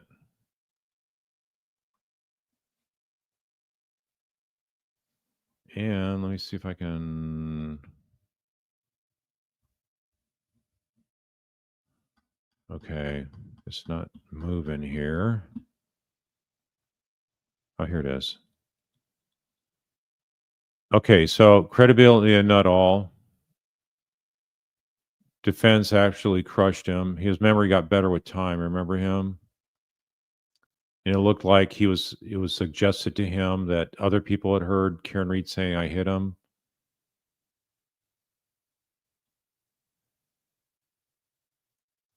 The I hit him part is admission of guilt. That's this big deal he's making out in his opening, that she admitted I hit him. Well, you know what? It's normal. We heard that from Dr. And this is a win for Karen, because at the time, even before we heard the testimony of Dr. Russell, it's like, yeah, it's just common sense. You're going to blame yourself. If you're the last one, you drop them off, you know what happens. It's like, oh my gosh, did I hit him? Did I hit him? You could ask those kind of questions, and that got conveniently spun to, oh, I hit him. Well, that was never said on any of the mics that were picked up there, on any of the phones. So anyway, so that's a win for Karen. This one here, these are not updated, by the way. So this is what I showed last time, so I didn't get a chance to update this. But if you look at here, John O'Keefe stood on the side of the road, was clipped by Karen, who was flooring it in reverse, fell back, hit his head, and cracked his skull. Okay, this is was clipped by Karen. Okay, stood on the side of the road. That's never been established. To this date, that's never been established. He stood on the side of the road. Was clipped by Karen. How has that been established? That was established through Mr. Blue Man and his dummy replica example, where Welcher was the test dummy.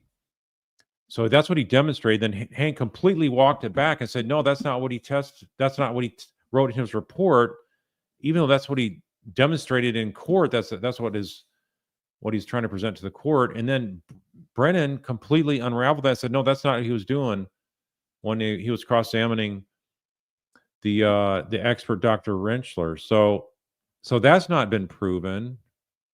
And then you go by who is flooring it in reverse. Okay, do you trust any of that electronic stuff on the car? I don't.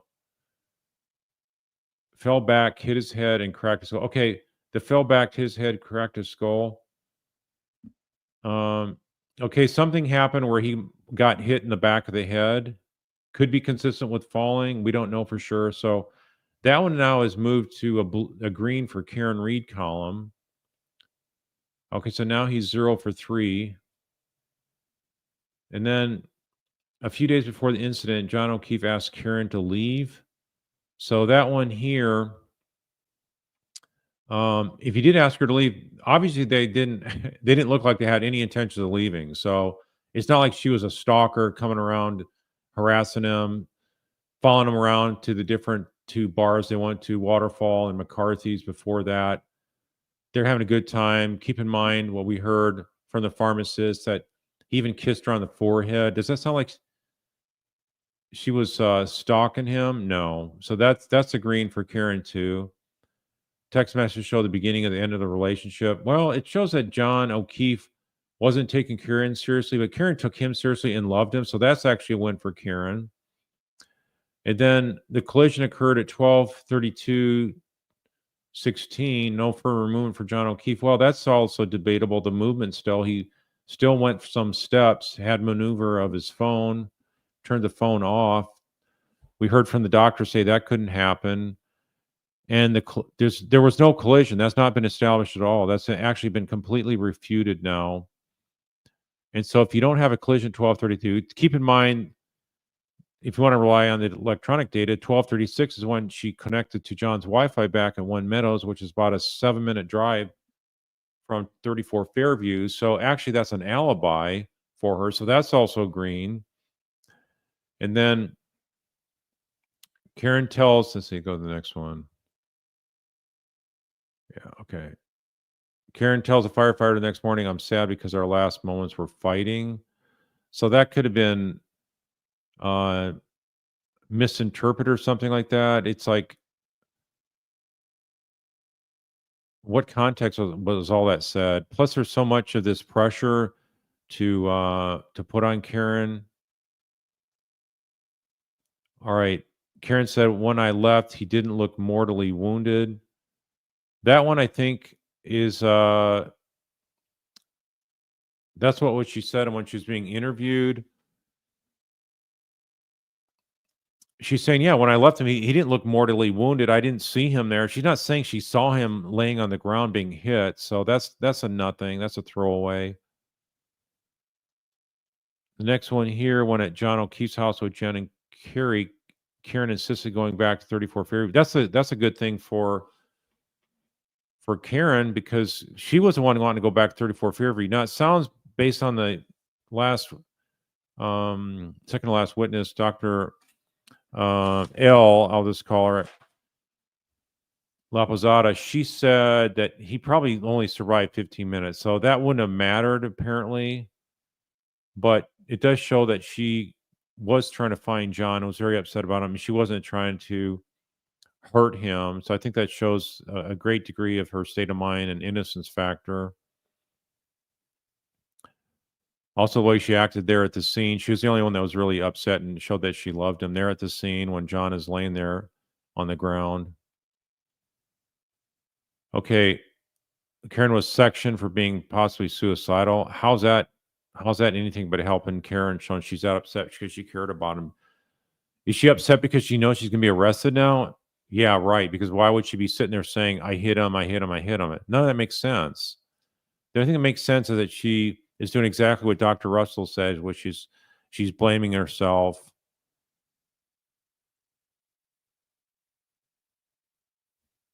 All right, so then we got Lexus had missing taillight piece. Yeah, it was minor taillight piece. So that's all come out now. And we had the sergeant, the unconnected sergeant to any other police departments. Barros, he's the one that proved that. You look at the video of all the red when she's leaving one Fairview at 5:07 in the morning. That also confirms it. So that's also green for Karen now. And next one, Karen and her father went to the O'Keefe's house to offer condolences. So that wasn't anything but showing what honorable people they are. So why would he bring that up? Remember, he had such a disjointed opening statement anyway. He was walking around, pacing forth and back. Okay, and the next they say the broken taillight was littered around the area of John O'Keefe's body. Well, you know what? It wouldn't have been littered because Barros proves that. Barros proves that it was just a little piece that was missing. One piece, not these 47. When he saw the vehicle there at the parents of Karen Reed. So he hasn't won that point. This next one, John O'Keefe's DNA around the taillight area stuck to the side. Okay, that's the hair piece of hair. There's no way hair would stick on a vehicle for 60 some miles in frigid weather. And even if it did, let's just say even if it did, that doesn't prove anything because he was using that vehicle a lot. It was Karen's vehicle. He was the passenger in that vehicle. So they probably took some sticky substance and put it on the piece of hair of John's and planted it there.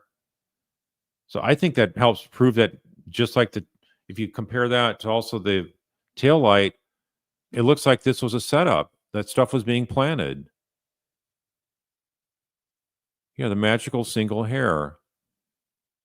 And look at this last one here. Neurosurgeon opinion that John O'Keefe suffered a contra crew head injury from an auto collision. That's not what he testified to. Oh my gosh, we got to go back to that. Does defense better bring that out? I mean, it's been so long ago that they won't know. Maybe remember if they're taking notes or something like that. But that's why they need to show this up there. If defense had a slide like this would be awesome.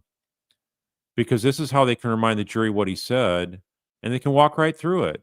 And then they can talk about what actually happened, because this is what he promised, and then go back to what actually has happened in this case.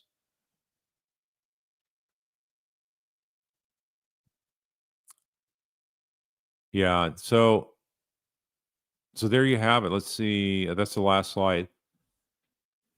So Karen Reed, if you look at what Hank Brennan promised to establish, not a single check mark here in the first column for the Commonwealth. Not a single one.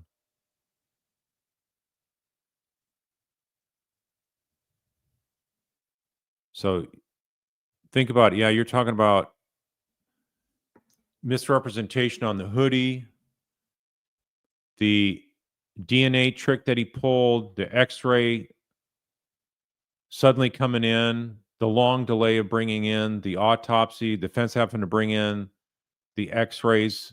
It's all about tricking and bamboozling the jury. And they better hammer that home a lot. I've never seen this much deception on a opposing side as this. And every single time I've had a case, I've been able to say something that the other side isn't doing, they're hiding the ball on. But this is like massive, massive issues. I mean, to have this many issues of deception going on and hiding the ball, I've never seen anything like it. This is like, it just shows, and I'd be arguing, this shows how much the prosecution team knows that Karen Reed's innocent, because they don't have to resort to all these deception stunts if she really was guilty. That's how you know. They don't resort to deception unless if they know she's guilty. They only resort to deception when they know they got a bogus case, and they can't win it unless they resort to deception and tricks and stunts like that.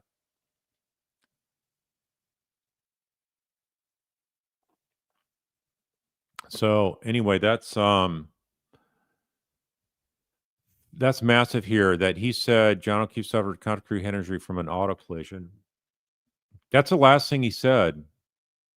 So that's another thing that's you can say is a massive trick. You tell me he didn't know what this guy's going to say? He couldn't say it's from an auto accident. He never testified that. He just said it was consistent with a fall backward.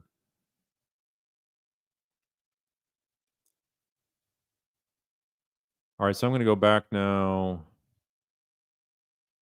Look at your questions.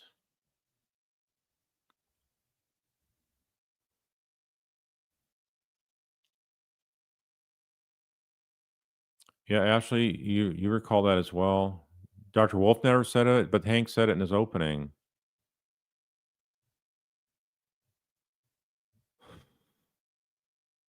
Totally bogus all from the start.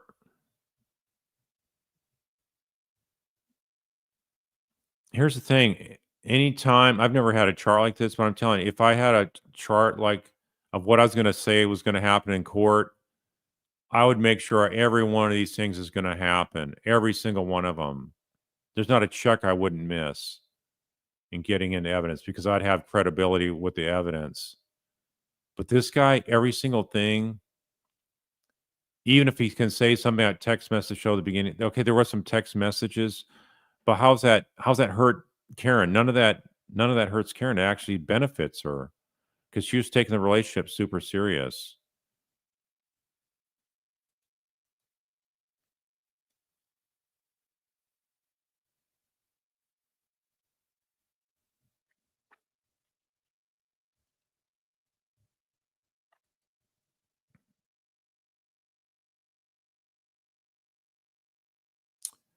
Yeah, so this is really,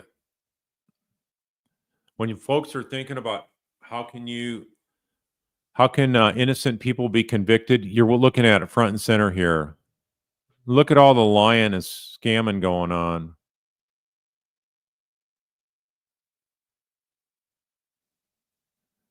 Yeah, Groovy. Cheryl, you're saying if Bev won't provide additional creative instruction, defense can bring out the conclusion anyway, right?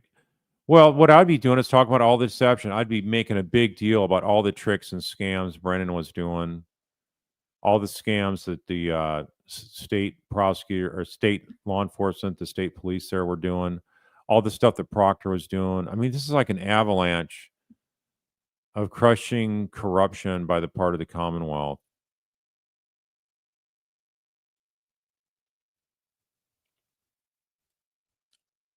Yeah, all the missing blood evidence at the scene. I mean, this is such a hot mess. No prosecutor in the right mind would take this to trial. And that's why I have to resort to all this deception, hoodwinking the jury.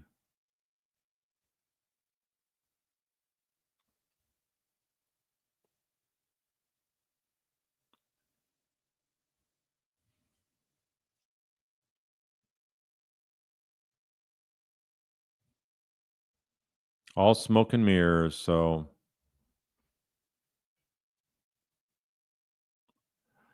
yeah, trial channel, you're saying trying to preclude all your experts for the defense and severely limit their testimony. Yeah, this is unbelievable. You know, they can't argue that, hey, we were blocked from bringing in this FBI agent. The jury can't argue that. I mean, they can't argue that to the jury. But I would say stuff like, look at how many times we objected compared to the prosecution. We don't have anything to hide. We just want the truth coming out. Stuff like that should be fair game. What's the judge going to say? Say, knock it off. Make that point.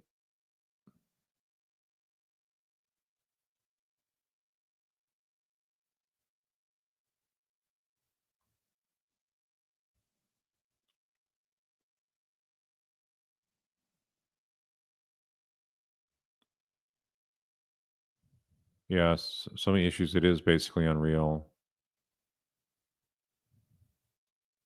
Well, they need to push for it. They're not talked about chalks, as they call them up there. And you know what? I didn't see. Well, let's see.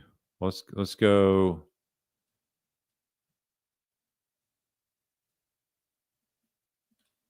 Did I end that too soon? Hold on. Let me go back. Because one of the things I want to consider was, what about the verdict forms? That was a huge deal last time.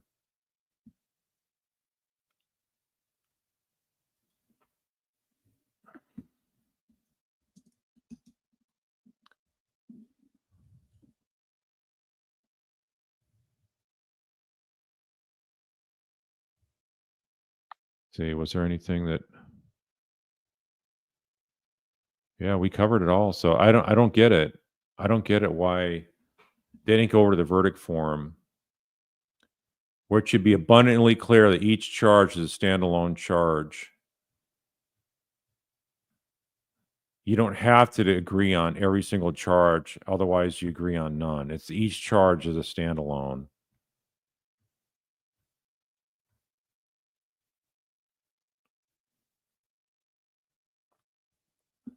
Yeah, the Sally Port. Sally Port was minor compared to all this other stuff. Yeah, a little piece of glass in the bumper. Well, it's 4 pieces of glass did not match anything at the scene. I don't know anybody that has little glass pieces laying on the back of their bumper.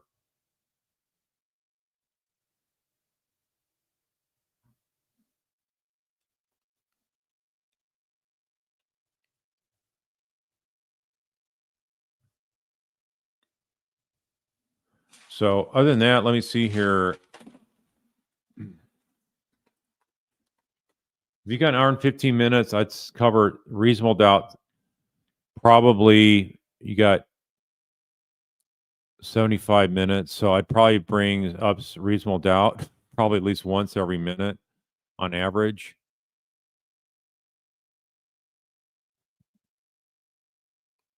And let's see here. I think the verdict form is the main thing. I think the jury gets it. There's no way Hank's going to be able to pull a rabbit out of the hat and trick the jury into believing anything he's saying. He's going to go after the defense. Defense pretty much is going to be able to crush it. Hold on a second.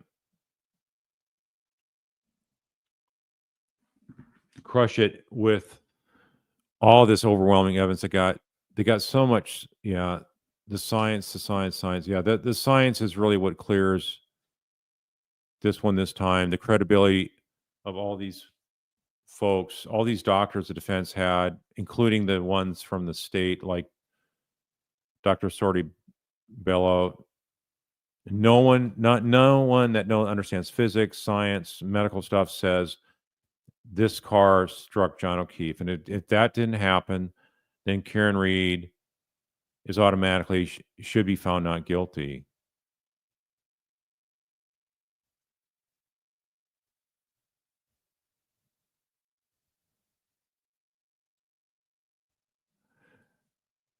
Yeah, reasonable doubt, what it actually means in layman's terms. I covered this before on the jury instruction. It's like a 1840 instruction. What reasonable doubt means. It's pretty confusing. So yeah, there's a good thing I know some of you guys have talked about in comments, like the one that was done in the Casey Anthony case, where what reasonable doubt is and isn't, and so it doesn't mean you think she did it, you think she probably did it, she must have done it. It's like you got to have really strong proof and have no doubts, no reasonable doubts about it. So she can look guilty, she can act guilty. That's not evidence. You got to go by solid evidence where you don't have any hesitation to act with regard to your most important affairs of your life. It's like you can sleep good at night. And that's one of the things that I bring up in my case is the jury needs to be able to sleep well at night knowing they did justice to Karen Reed, and that they cannot come back later after they hear other evidence, other arrests. I would say stuff like that, other arrests of law enforcement, and expect to have them change your vote. You cannot change your vote. This is permanently sealed. You'll live with this the rest of your life.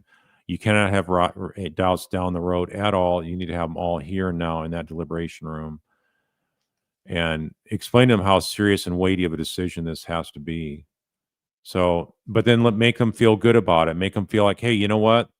The only way the true culprits of this will get prosecuted is if you actually could do the right thing for Karen Reed. So, I think that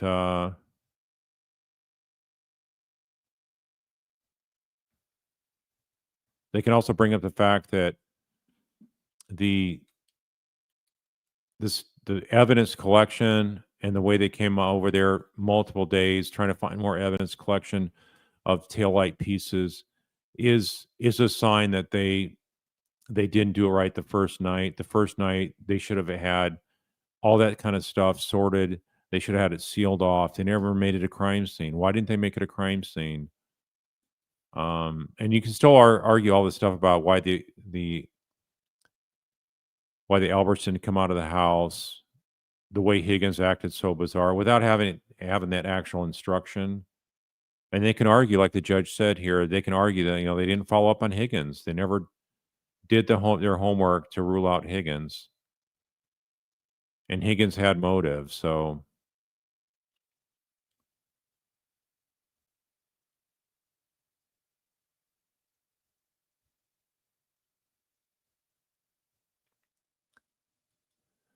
yeah, I think yeah, you could go like shake your head and go, wow, can you believe that guy?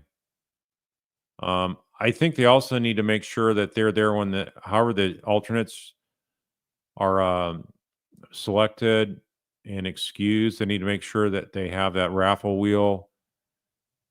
They verify all the numbers are accurately representing for the 18 or 19 jurors. I forget what the exact number is, but they got to kick off any above the 12.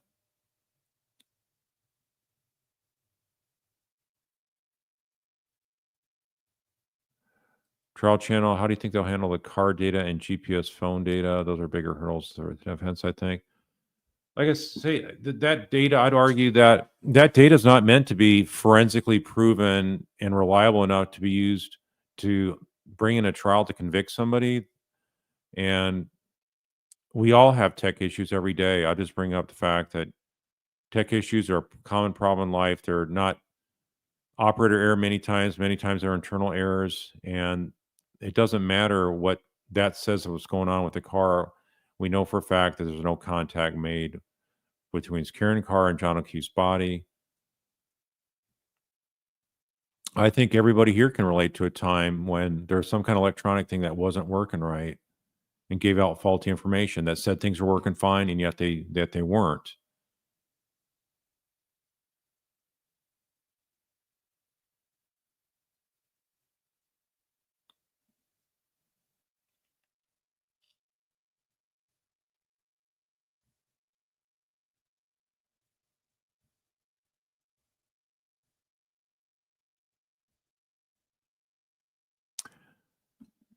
Yeah, so the juror notes, I think that the juror notes, they're collected at the end of the day, so anybody could read those as part of the court process. They're the clerks and the bailiffs and stuff like that. Excuse me. So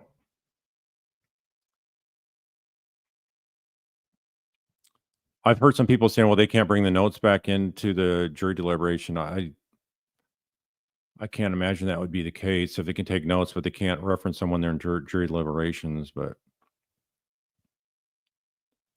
yeah, I'm with you here, Cowboy Girl. You're saying you hope that few jurors sing like canaries. I'd be curious to learn what they thought of the investigation, the judge, the prosecution, the defense.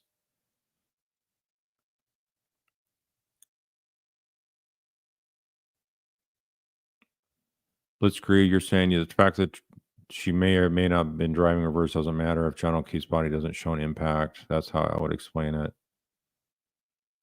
Yeah, I mean, plus we had Jen McCabe saying that Higgins' Jeep was out there. They haven't really talked about that much at all. They didn't bring it up through Nagel and the folks in the pickup.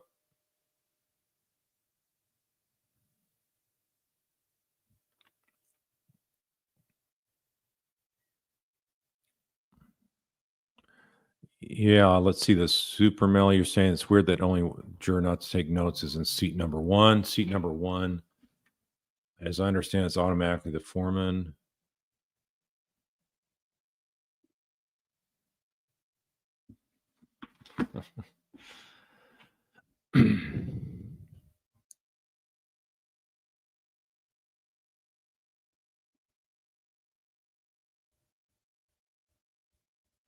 And then I just basically I'd make a mockery out of the prosecution is what I do. At different points, I'd say talk about the outrage.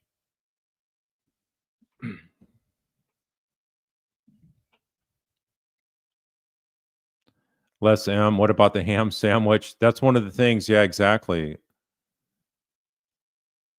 He spent how many minutes on the ham sandwich? That's the thing I'd be doing. I'd be recalling different things that Brendan was doing to make himself look like he wasn't there to get the truth. He's there to harass people, intimidate them, browbeat them. They never were treated with dignity and respect and professionalism. I'd talk about the behavior of my opposing counsel. I absolutely would. And definitely bring up stuff like that.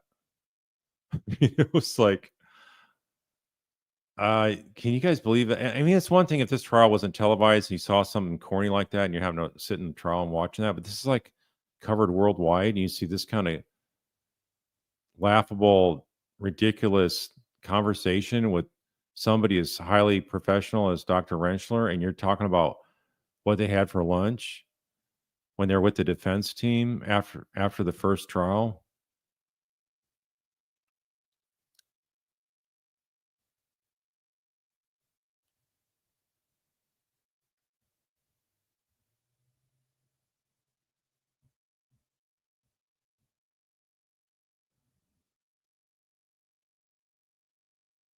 Little Miss Red Velvet, 3 bullets I would use. Well, you don't want to keep it just to 3 bullets. I would say that it depends if they're allowed to use a chalk or not.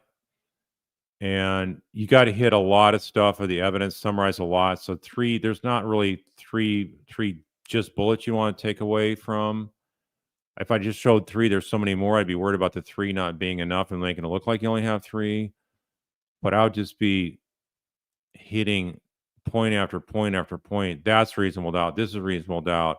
We also have reasonable doubt. Think about this, and then if they can have a chart showing all these things are reasonable doubt.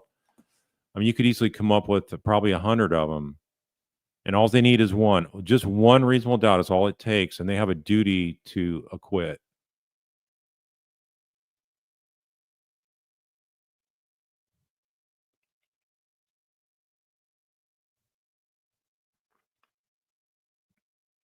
Jay Proctor, what could potentially happen to the judge because her behavior and management of the courtroom was seen on video and blatantly biased? You know, I was thinking about that today. It's like, do they even care up there? The attorneys don't care, number one. How many attorneys actually are disgusted with this behavior going on up there? Have you seen a single attorney talk about this being a corruption issue with Morrissey in the court? They don't talk about it. And if they don't talk about it, how's it ever going to get fixed? Unless they vote these people out of office, and the state police, you can't vote out of office, but you can have prosecutors there. If you elect honest, straight shooting prosecutors, they should be the ones that tell the cops, you know, we're shutting you down. You're not going to do this kind of stuff in court.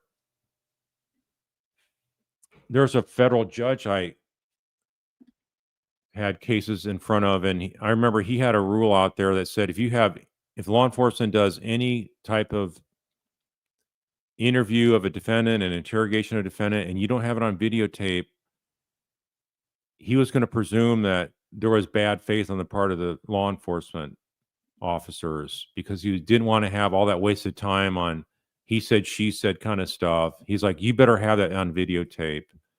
And so anyway, it's one of these deals where same thing with district attorneys, state attorneys' offices, county attorney offices. They should be the ones really making sure they don't have dirty cops coming in there and propping up lies and deception and bots investigations and all that. And then just flat out tell them, I will not bring a case to trial that you completely botched the investigation on. I don't care what kind of case it is. If you botched the investigation, we will not be able to win a case in court.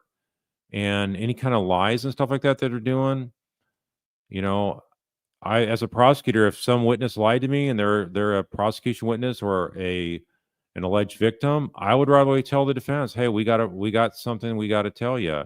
This is what happened. And, you know, it changed the trajectory of the course, the outcome of the case, but you're not there to get convictions. You're there to make sure the guilty are convicted at the appropriate level of the crime for which they've committed. And that the ones that are falsely accused, that they're not put through the gauntlet like this.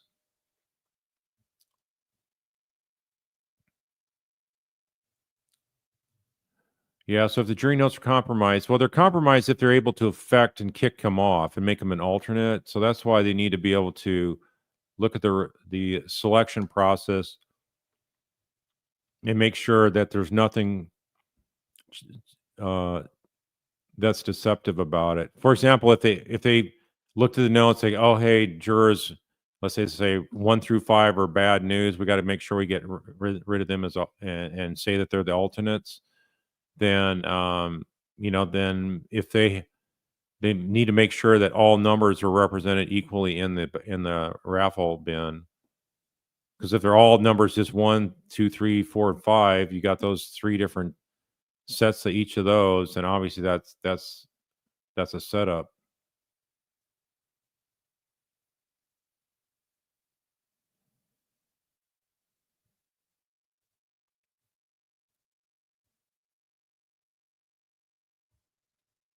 Yep, Trial Channel. Jen was the only one who brought up the Jeep for Higgins with the snowplow on it. Yeah, they didn't ask Ryan or Heather about the Jeep because they want the Jeep there in the jury's mind. I don't know exactly how they're going to argue that. Maybe they won't even argue about the Jeep, and they're just going to focus more on the other evidence. But I think I would bring that up. It's like, what happened to Higgins' Jeep? They never tested Higgins' Jeep.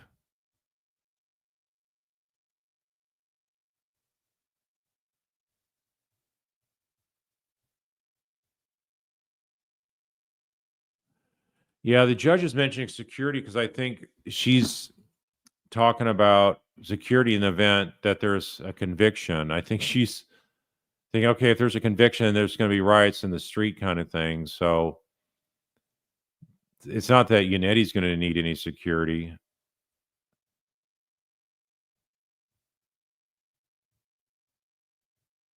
Defense is safe. It's I don't think the Karen Reed haters. Well, I guess they could. They've done other stuff.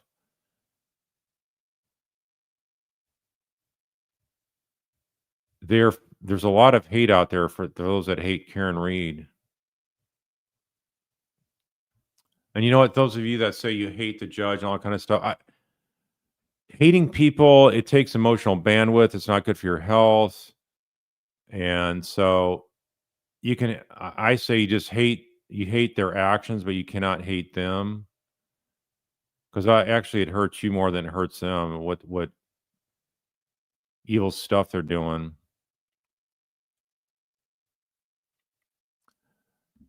Jay Proctor, again, you're asking if Karen wasn't given a breathalyzer, how can they charge her with DUI? Well, there's other means to prove DUI other than breathalyzer. So they did have testimony about how many drinks she had there.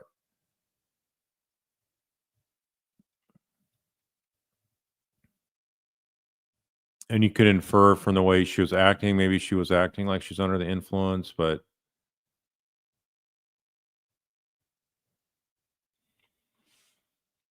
I think that there's probably if you're drinking that much and you're feeling like you're fine, then you drink a lot. So I think that she probably drinks multiple times, or at that time was drinking multiple times a night. So maybe she felt like she's fine, but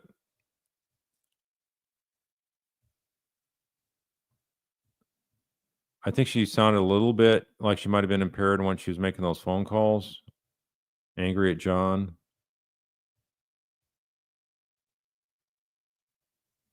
I don't know. I don't know if she gets mad when she's sober, so I'm not a really good one to judge that. Blitzkrieg, that's a good point. Hank spent so much time trying to make others look unethical because he is so unethical and can't fathom everyone isn't. That's why he's always asking those questions. Who did you talk to on the ride from the airport? What did they say? And, the whole thing about the ham sandwich and all that. And you were sequestered. Why were you talking to that other entity that I got the judge to block you from talking about? Yep. Sandwich gate.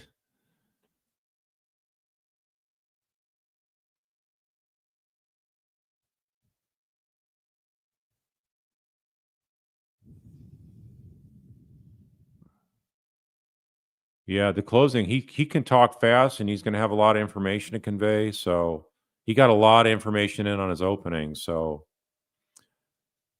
Hanks is going to be crazy. Yeah, well, that's crazy in a different sense. Yeah, that's going to be wow.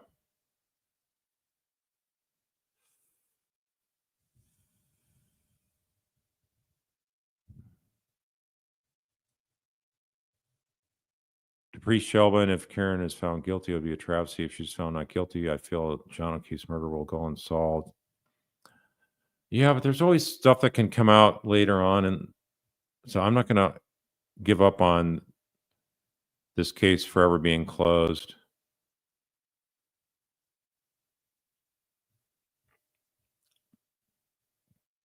Chalk is like what they call a diagram or easel. I guess if they put something up on the big screen for the jurors to see, I guess they would consider that chalk as well. I never heard of a chalk in any of the courts I've been in.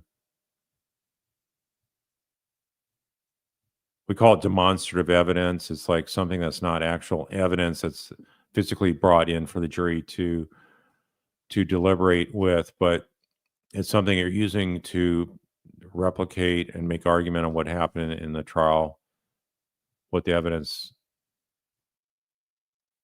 demonstrated.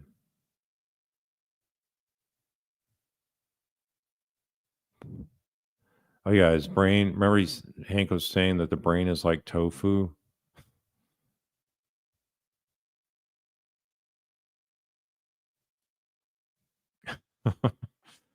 Yeah, he's fixated on that ham sandwich, all right.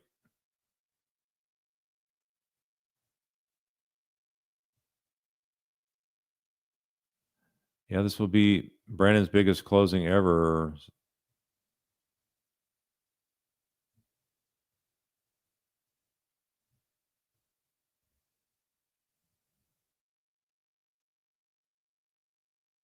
Microdots, yeah, microdots. What has microdots done anything with the ham sandwich?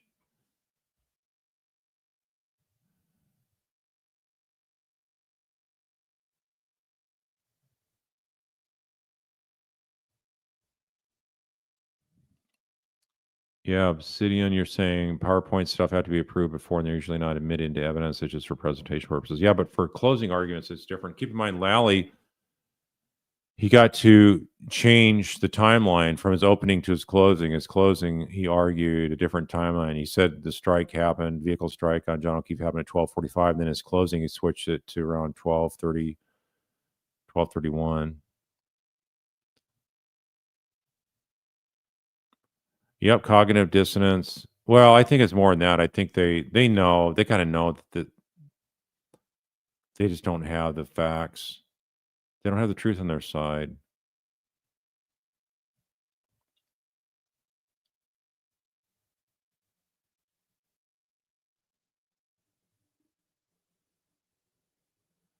You're saying you contacted Marines 100, saying not your governor, mayor, representatives, wrote an email, Senator Warren. Okay. Are they not responding to you? I know some others said that they weren't getting any kind of response. They had no interest in this.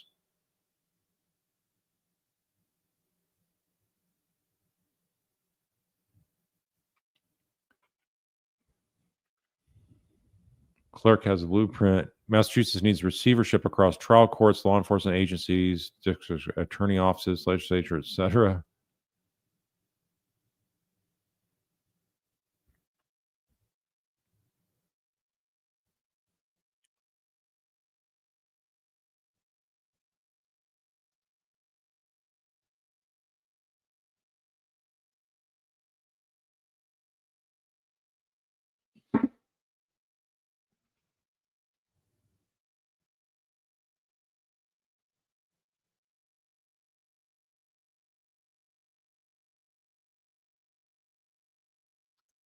Coach Moyer saying they don't talk about Morrissey. Everybody seems to be walking on eggshells, which is perplexing and concerning. That's why I appreciate you. You call it for what it is.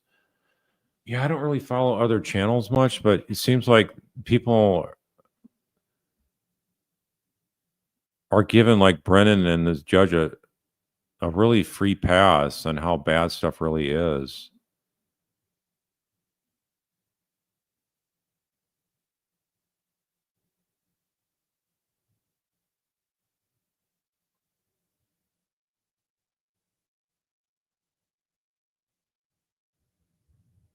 Yeah, I mean, Betterow said that Hank was a good attorney. I don't know how he can say he had good skills and stuff like that. I know he said that, which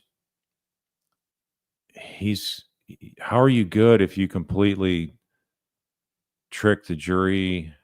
You misrepresent stuff in your opening statement that you can't deliver on. You have multiple things. You've been busted in court trying to trick the jury. I don't get it. And the judge isn't just, there's no way a judge could be ruling this many times against the defense on critical issues, evidentiary issues. So there's definitely something going on behind the scenes. And when you're not getting a fair trial, I call that corruption. Don't know what the cause of the corruption is, but there's something corrupt when you cannot get a fair trial.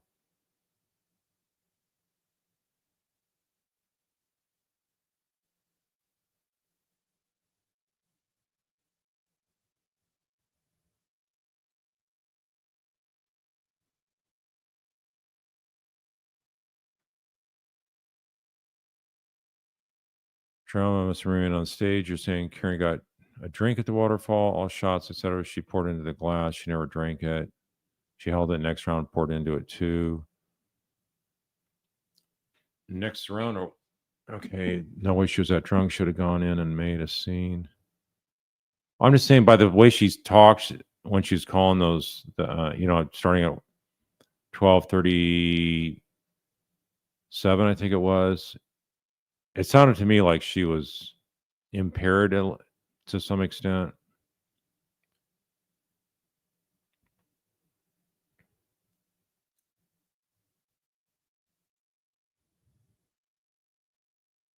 Yeah, we used the trial channel tonight because they had closed captions showing there. I normally use Boston 10, and they did not have closed captioning working tonight. So thanks, trial channel.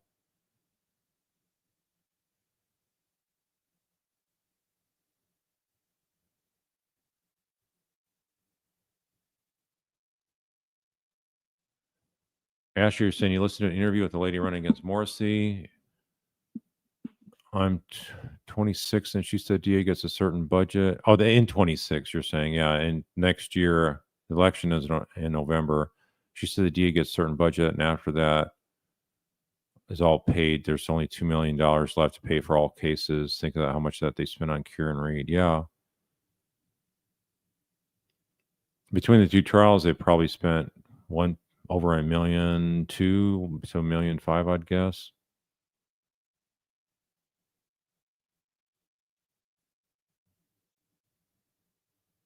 Linda Miner said Karen admitted to being drunk and not remembering this. I don't hate anybody. That's good.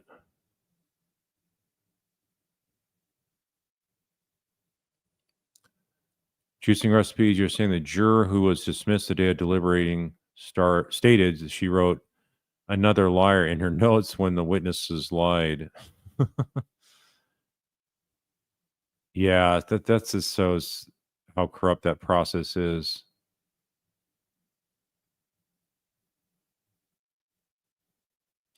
Yeah, the court TV is so biased against Karen, so many negative snipping remarks against her. Just it's like turned into really trashy type commentary. I'm just very disappointed in them.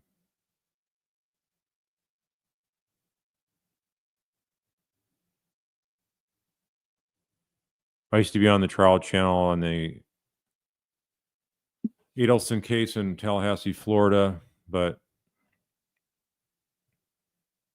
I would not go on their channel anymore. I'm sure they won't want me either, based on the fact that they know I've been not on their tag teaming against Karen Reed.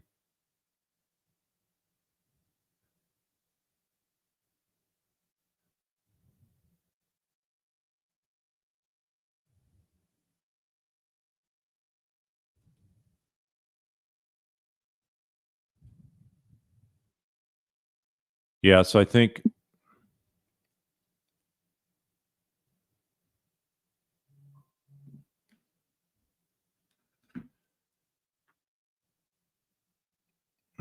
hold on a second.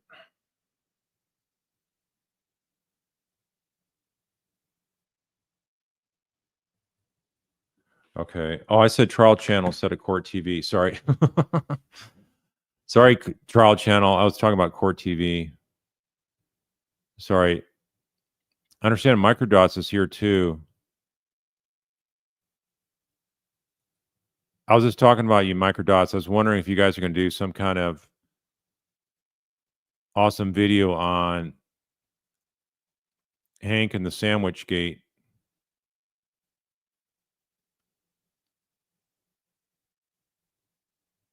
Rexy Rabbit seemed like the judge was gritting her teeth when she had to grant the Bowden rule for the defense. I'm glad they're getting that instruction. I think I was like thinking, is she going to be that bad that she won't let that instruction in? So I think the defense is getting the instructions they want in. Maybe not the curative instruction, but I think all the other main instructions they want. I think the main thing is its verdict form. If the verdict form is hard to follow and it makes it look like it's steering you to convict on multiple charges, and that'd be a massive blunder.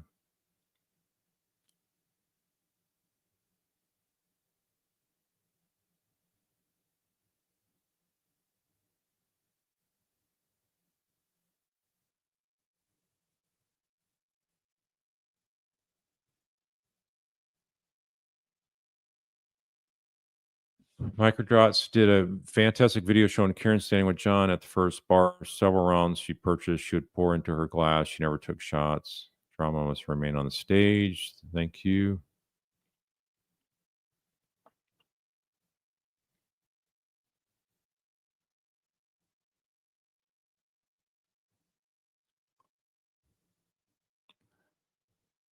I wonder if they ask questions of the jury on voir dire if they feel that they're good at detecting people when people lie. But I think it would have been so restricted, they probably didn't get to go into that kind of detail.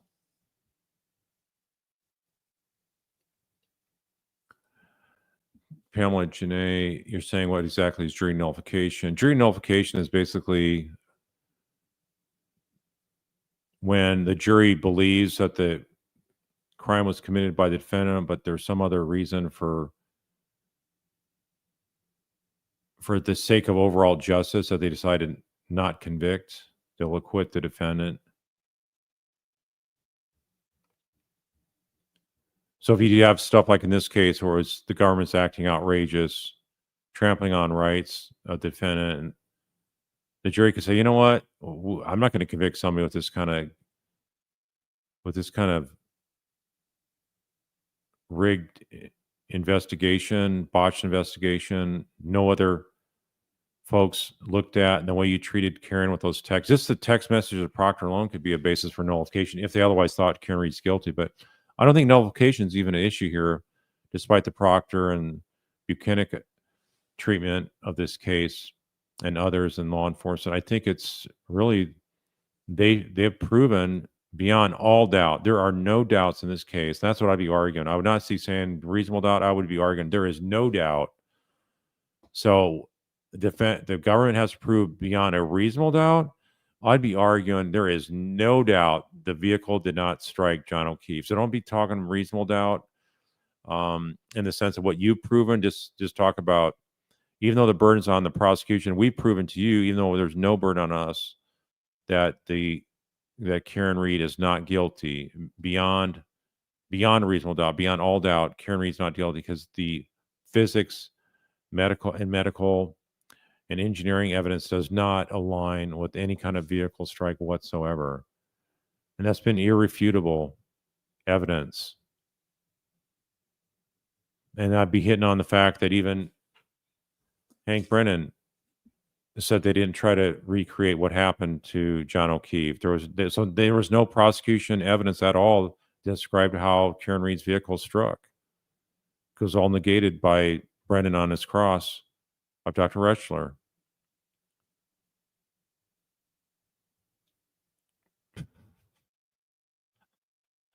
Trial channel, Brendan's smart, but he's like an evil villain smart. You have to have credibility as a jury. That's why there's no doubt in my mind. I just taken it as an automatic given from all the trials I've tried, both prosecution, defense, and also seen other trials. So I think that you'll see my predictions. You'll have a verdict tomorrow afternoon. I really do. I'm not familiar with the Northeast, but having worked with people in the Northeast in the military, doing court martials over the years, I would say that that's something that I can't imagine them thinking. They're thinking is that far off, that they're that delusional that they can't get this for what it is.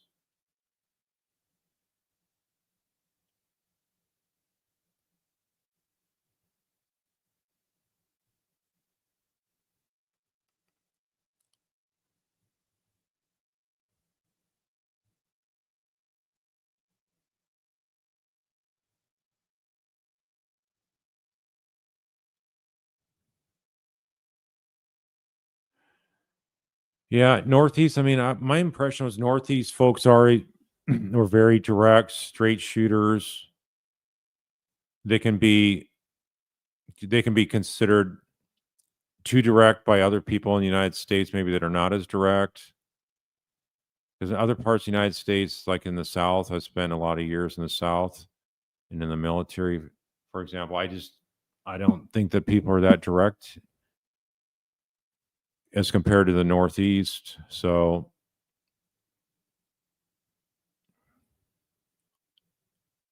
there should be some, strong deliberations in there. If people think that there's just no way that they're going to convict her, there's absolutely no way. And if it's going to be a hung jury, it would only be a couple, but I just don't see that happening. There's no way that can happen.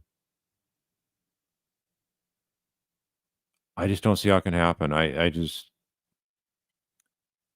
The jury is the stopgap measure to prevent people from being put away for life by corrupt government officials. That's what our founding fathers created. They didn't trust the government. And you can see why. Just think if Karen didn't have a right to a jury trial. Marco Josh, you're expecting acquittal by Monday. I think Monday's the latest. If it goes beyond Monday, then I'm going to be scratching in my head going, what kind of jurors did they have on there? They really got to be clueless. But I think it's all the momentum is all with the defense getting us now on a Friday at noon.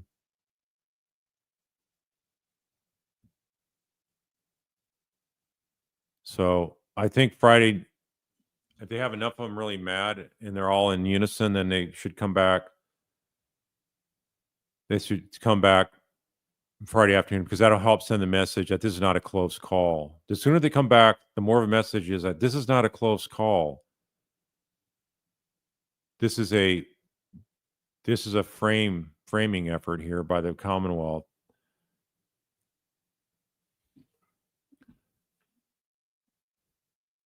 You could have not had a worse prosecutor.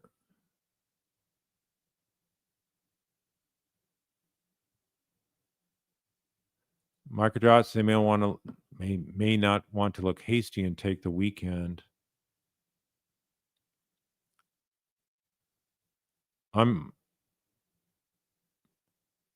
There's not that much to talk about, though. I mean, they could go on and on talking about, if they just like talking about the case and just soaking all in and just comparing notes. Oh my gosh, can you believe this one?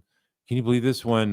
This was said by so and so, and they got a lot to maybe talk about, so that could be a reason why they don't come back Monday. But if they're all back in there and say, "Hey, let's just take an initial vote," any y'all, what's your initial vote? Everybody take a piece of paper, fold it over, pass it down, and I'll just read them off. And if they're all 12 not guilty, I don't think they're going to stick around till Monday. If they have it like maybe 9-3 or 8-4, something like that, how long is it going to take to get those 3 or 4 on board if the not guilty or the majority?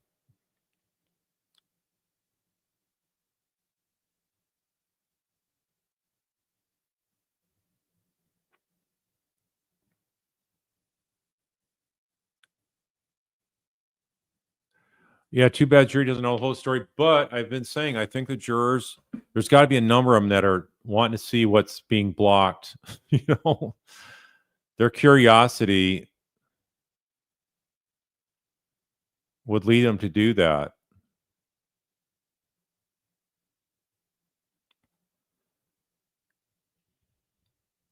Maddie, you're saying you found out fast that Karen was innocent. It was a setup for sure by evil men and sons.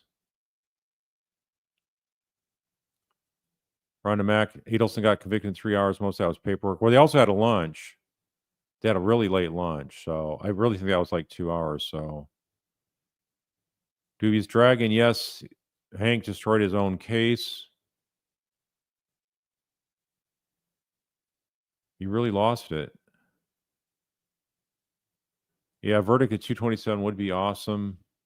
That'd be really sending a message, wouldn't it?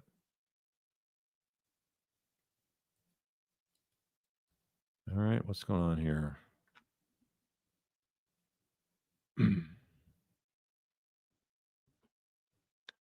Harry's mom, it seems if Rentschler kind of smiled and nodded with the jury a few times if they were in agreement about the absurdity.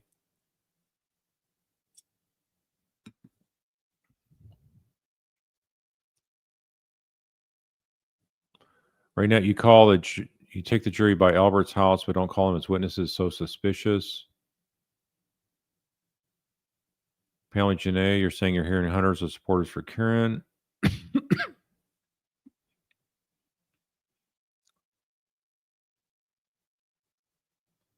Yo, Kelly, you heard that some jurors will talk to the media, so they want to make sure that the media are ready and may wait until Monday.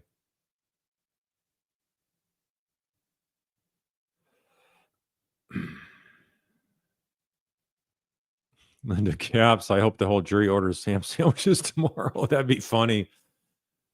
If they put out a note saying, "Hey, we're still hungry. The slop you gave us, we'd all like to order ham sandwiches."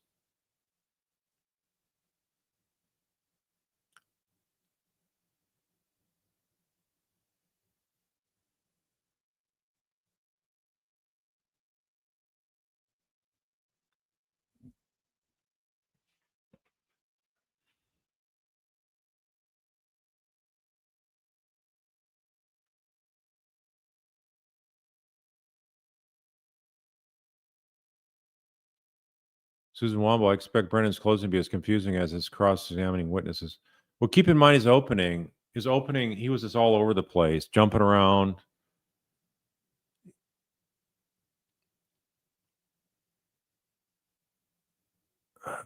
Yeah, it's no deliberation on the weekend. Neutral theory neutral, 100% jurors not obeying instructions. Yeah, there was a psychologist at one time made a comment saying, yeah, I guarantee you there's most of the jurors are doing online searches of what's really going on. Trial Channel says that one of my viewers once said they were a juror on an open shut case. The foreman was on a power trip and kept him there for days. A nightmare. Oh, wow. That would be a nightmare. That's sort of what happened the first trial. He wouldn't let him ask questions. He answered questions for him. He became the judge and prosecutor all in one.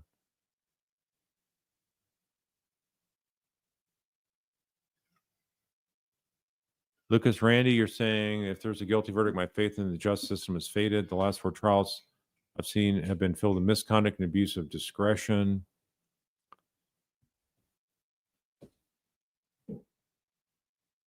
Somebody here. Leo. He's tired of hearing about me mentioning certain words here, certain names on this case, aren't you?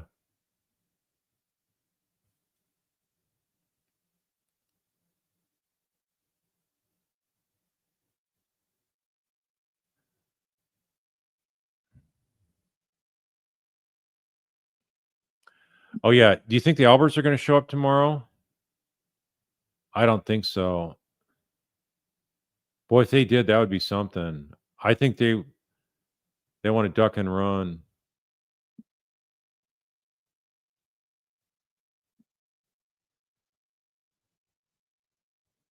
Okay, well, even if it only takes one juror that wants to hijack the whole process, well, one juror is not going to get them to convict.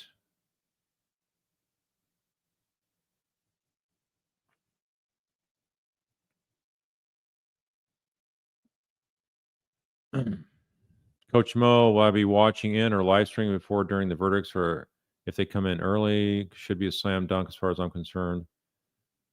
Yeah, I'm going to be out of pocket, so I'm not going to be able to see what's going on until probably about after 5 o'clock, 4 or 5 o'clock.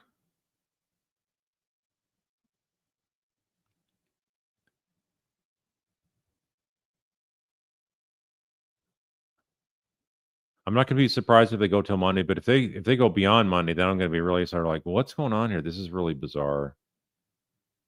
So no concern if they don't do it Friday. From my experience, Friday afternoons are the best time for defense. That's been my experience.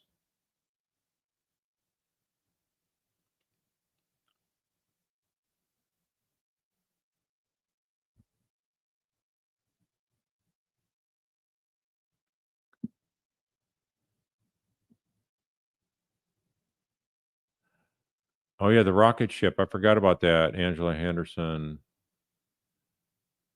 All right, so I'm going on what, 3 hours and 2 hours 45 minutes. So I'm going to go ahead and sign off now. You guys have been great. Thanks for all your support of the case here for Karen Reed and her family. Microdots. You're telling me that the jurors don't know about microdots, any of the jurors. So you've really helped condense a lot of detailed information and with phenomenal videos. So thank you for your efforts.